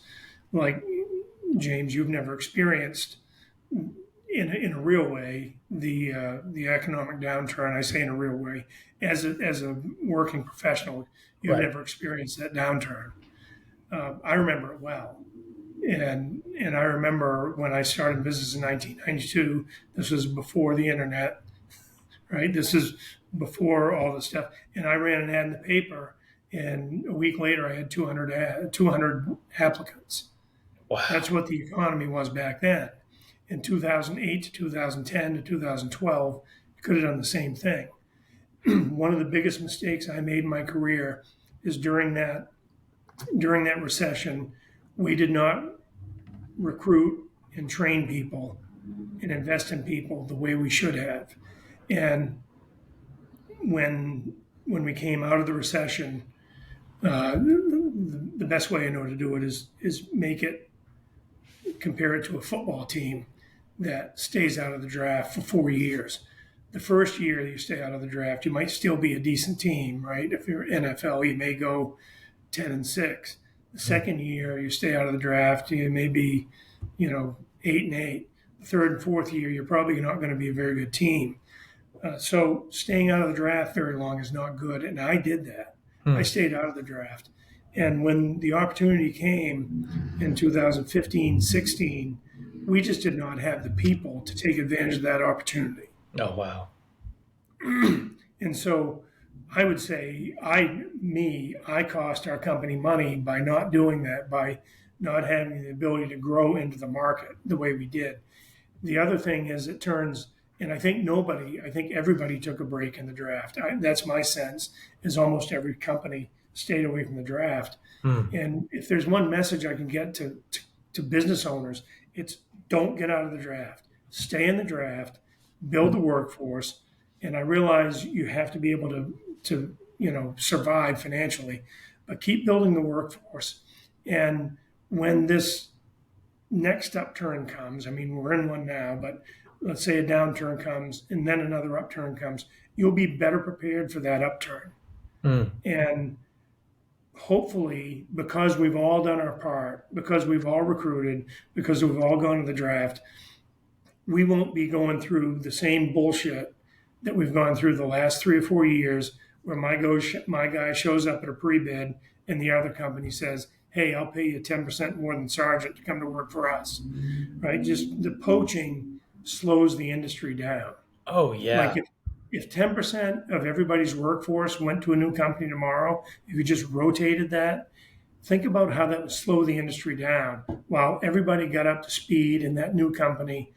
It wrecks the industry. Yeah. So the industry needs to spend its resources. This is an investment period that I missed out on. So the industry needs to invest in that period for the long haul of the company, for the growth of their businesses. Yeah. It's a really important thing.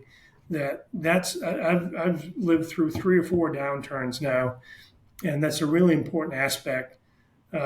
In order to do that as a company, you have to have a fairly significant margin of safety in your finances. I've talked a lot about personal margins of safety, but in order to get through those periods and continue to recruit through the low times, you have to have built up a fair reserve to get you through there and continue that investment, so that when the market comes back, you can go to work big time.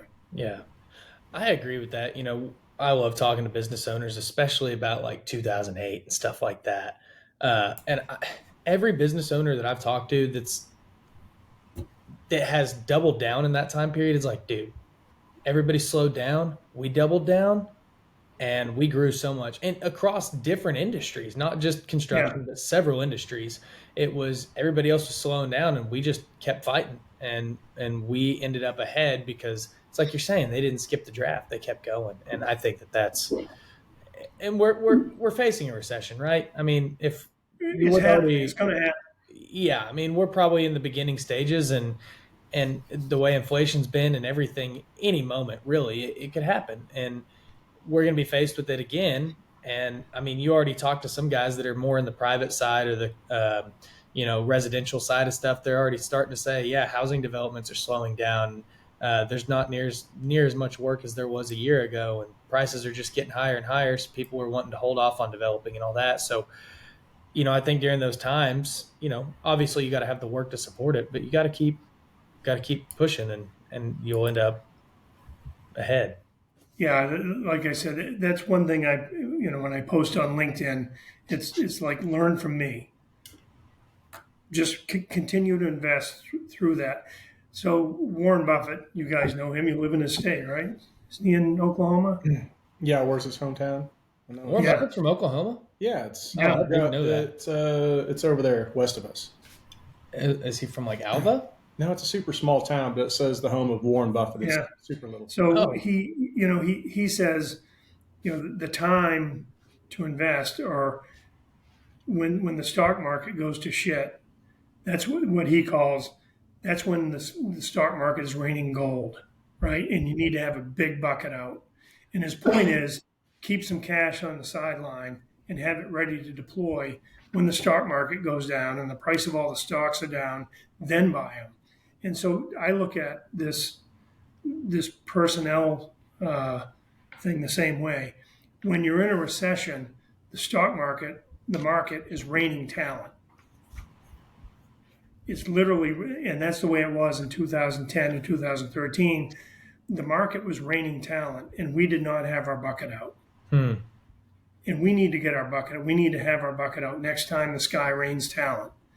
And then those people can go to work to make our company bigger and better than it has been. And Wow. that's I guess the way I put it to business owners listening. It doesn't matter if you're 10 people or 20 people. And so you don't have to add 10 people in a recession. But keep in mind, investing in the 10 people you have, or adding a couple and investing in those, is an investment in the future of your business. Yeah. Yeah, hopefully you're in position during the downturns to gobble up and take advantage of those unfortunate times, I guess. Yeah. But you can't do it with a small bucket. That's the whole point. Yeah. You got to have a big bucket. You got to have some reserves to be able to do that. Yeah. And the other thing that I wanted to hit on too that you talked about is the poaching thing. Man, that's still a lot of people's mentality is they just want to poach. And I tell them, I'm like, one, that's not helping the industry at all. And if you go and you steal other people, for one, all your good people are hired, and they're probably hired at a good rate. You would have to pay a lot to get them. And if you poach, you're just net zero. I mean, there's no gain, there's no loss to the industry, but then also you're probably poaching a guy who's in his 40s or 50s. You're just kicking the can down the road. You have to truly start investing and bringing people in, getting them up to speed. You can't That's exactly right. I mean, so poaching, it does a lot of things. I mean, it creates animosity in the business, but it also has a potential to create animosity in your own business, because when you go poach somebody, you're going to bring them in probably at a rate that's equal or higher to somebody you're already paying. Yeah. And that's not good for your current crew. That's a cultural, upheaval waiting to happen. Mm-hmm. So for me, and even, some people, we had a guy, a competitor, and he posted on a Friday on Facebook, and he said, $1,000 bonus for anybody that shows up Monday ready to go to work. Mm-hmm. What the hell are you going to get? Right. I mean, so if let's say a guy's working for me and he responds to that ad and he shows up Monday, you're getting a guy that's not going to honor a 2-week notice. Yeah.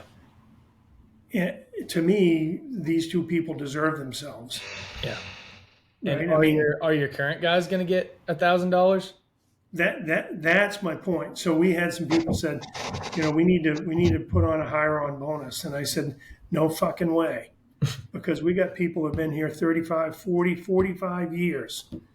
Unless we're going to give everybody a hire-on bonus, we're not giving the new guys a hire-on bonus. They haven't earned it. Yeah, I agree with that. If they want to come here and work for a season, 9 months, we'll give them a profit-sharing bonus at the end of the year. But we're not giving them a hire-on bonus. Yeah. The only thing I've seen like that works is, and maybe it works for some but not for others, is actually telling your current employees, hey, you get a referral bonus, but you're not necessarily given a hire-on bonus. Yep, we do that. Yeah. So we do have a referral bonus for our employees. We pay it over, I think it's 90 days. Yeah. Because we want to make sure that the people that show up are going to be worthwhile. And what we've learned is most of our people won't recommend somebody that they wouldn't want to work with anyways. Yeah. So Cool. Well, the recruiting thing it's a big deal, and doing it the right way. We hired a guy a few years ago from a small landscape company, and one of my guys said, he knows the other people at that landscape company, and I think we can get all those guys. And I said, well, that's great, but what is that guy going to do for business now when we steal all his people? yeah. And what kind of reputation are you going to get with him and anybody else? It's fair enough if we run an ad and somebody responds to the ad. That's one thing. But for us to collect his digital Rolodex and call all the other guys and have them come over too, I'm not going to do that. I don't want to do that. And business is hard enough without having somebody come cannonball your crew. Mm-hmm. No way. Yeah. Well, we ran into that where I work. One of our subcontractors, they could do a lot better on the people front.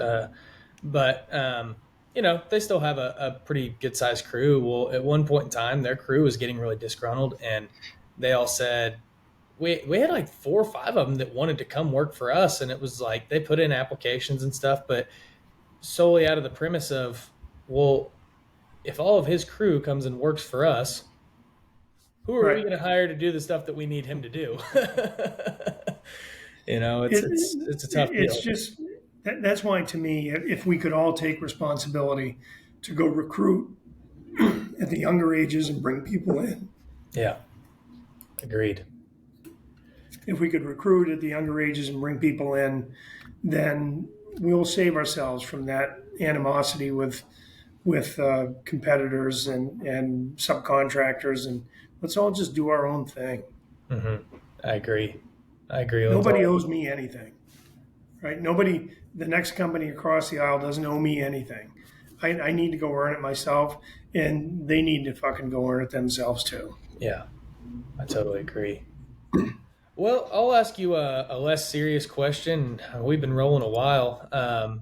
Really been enjoying this conversation, but I've got to know, what is the dirtiest job you've ever had? Oh, this is a good one. I was 16.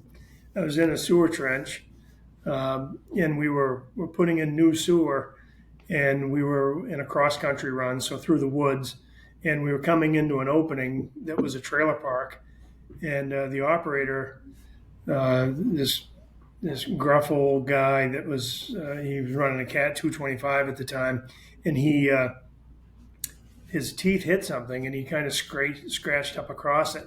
It was a vertical wall, and it was like totally unexpected. And he said, "What is it?" And I got up closer and looked at it, and I could see that his teeth had scratched some concrete. And I said, "It's concrete." And so he said, "Back away." So I backed away, and it was shallow enough so there was no box in the hole. And so I backed off to the other end of the trench, and he kind of pulled back with a bucket and drove it in, and it was a concrete septic tank that was full. And so the septic tank content starts emptying into the trench. And I was kind of a joker with my foreman. We were always playing pranks on each other. So I went to run out of the hole, and he sticks his hand out, and he says, "Give me your hand, boss." So I reached up, right, and I trusted all my whole weight in that hand being there. And when I reached up to grab it, he pulled back. And so I fell backwards into this hole, and this contents of the septic tank, the shit, the tampons, everything that's in it, I'm literally underwater in this thing. Like, oh, 100%, no. 100%. That's my dirtiest job. That's disgusting. And that's part of being the boss's son, too. Everybody thinks it's great to be the boss's son. It sucks. I don't think anybody would think it's great. That's what you get. Anybody that witnessed that would know better. Oh, that's so nasty. Yeah. Oh, I've heard some sewage stories on this podcast, but that one might take the cake. Yeah, I mean, it's going in your nostrils and everything. Yeah, it's ears. How many days did it take to get that smell off of you? So luckily, we have a place on a lake about 15 miles away, and I pretty much spent them 2 or 3 hours after I got home in the lake with a bar of soap, and Mm-hmm. I got it pretty well cleaned up. My stepmom wasn't going to let me in the house, so I was gonna say because there's certain things like certain smells, and shit's one of them that you get it on you, and you get it on your skin or your hair or your clothes, and it's like you shower, but it takes 3, 4, 5 days for like you'll still be in the shower and you'll just get a whiff, and you're like, ugh. yeah. It's like smoke. It's like smoking a brisket, right? It's almost impossible to get that smoke out of your hair and ears and eyelashes and eyebrows and all that business. But another one is always working around landfills where we have to relocate waste. Mm-hmm. So you're literally digging into people's trash, and the smell is so insidious. It gets in everything. It gets in the equipment. If you have a hat on, it's in your hat. If you have a jacket, it's in your jacket. It's in your boots, it's in your laces, it's in everything. Yeah. And most of the guys have to pretty much undress before they walk in the house. Oh, I'm sure. Wow. Yeah, that's a good one. It just fell completely in. Was that an active septic tank, or was that like an abandoned one? That I never stuck around to learn. We actually had, I think it was active, but we had to take it out because our sewer pipe was running right through it. Oh, okay. So it was coming out anyways. Yeah. Okay, that's good. I was like, oh man, that'd be a costly mistake too, breaking someone's septic tank. Yeah. Well, no, we had to accommodate their septic needs because the pipe wasn't ready to take sewage that day, right? So we had to run tests, do all that stuff, and Yeah. then tied them in afterwards. So we had to accommodate their needs with a new tank. But this old guy was one of those guys that he always had a cigarette. He had like 3 fingers missing. That's the way it used to be in the construction business, Yeah. and he could barely hold a cigarette between 2 of the stubs in his fingers. And he looked like he was picking his nose when he was smoking a cigarette because his fingers were gone. But and he was one of those guys. If it was in his way, he was going to break it. There was no touch. I This guess is I'd my say. trench. Right. Oh, that's awesome. Well, Herb, I appreciate your time, man. This is a fun conversation. I know I learned a lot, and I just I hope other people do as well. And really, I hope that one show at a time, and people hearing stuff like this and hearing from an owner, I guess president who is implementing this stuff and doing this stuff. I hope that other people, no matter if it's a small company or a large company, they can just learn to humanize the industry, and hopefully we can just move forward as an industry and not stay stagnant. Yeah, it's really as I mentioned, it's whether it's your personal life or your work life. It's about whatever these chains are that we've been carrying about the way you have to deal with people. It's, as you said, humanizing it and just put yourself in a place, in a posture where you can see a lot more of what's around you. Don't back into that tube and have to look out and just see the bright light at the end. Get out at the end of that and assume a posture that gives you the opportunity to respond well, to respond with heart, to respond with respect, and in a way that's going to help people versus break them down. Yeah. Well, that's an amazing thing to end on right there. Casey, you got any final thoughts? No, I appreciate the time and the conversation. Yeah, it's fun. I appreciate it. It's a good Saturday. Yeah, it's It's beautiful. starting to get a little chilly up here in Maine. Is it? Leaves are starting to turn. Yeah, that's cool. Yeah. We're starting to get it. We're in like the 70s today, which is a nice reprieve from what we've been having. So Yeah, no more triple digit weather, so it's cool. hopefully, awesome. Well, All right, guys. Hey, look, I appreciate being on. I apologize for all this throat clearing, but I appreciate being on with you guys.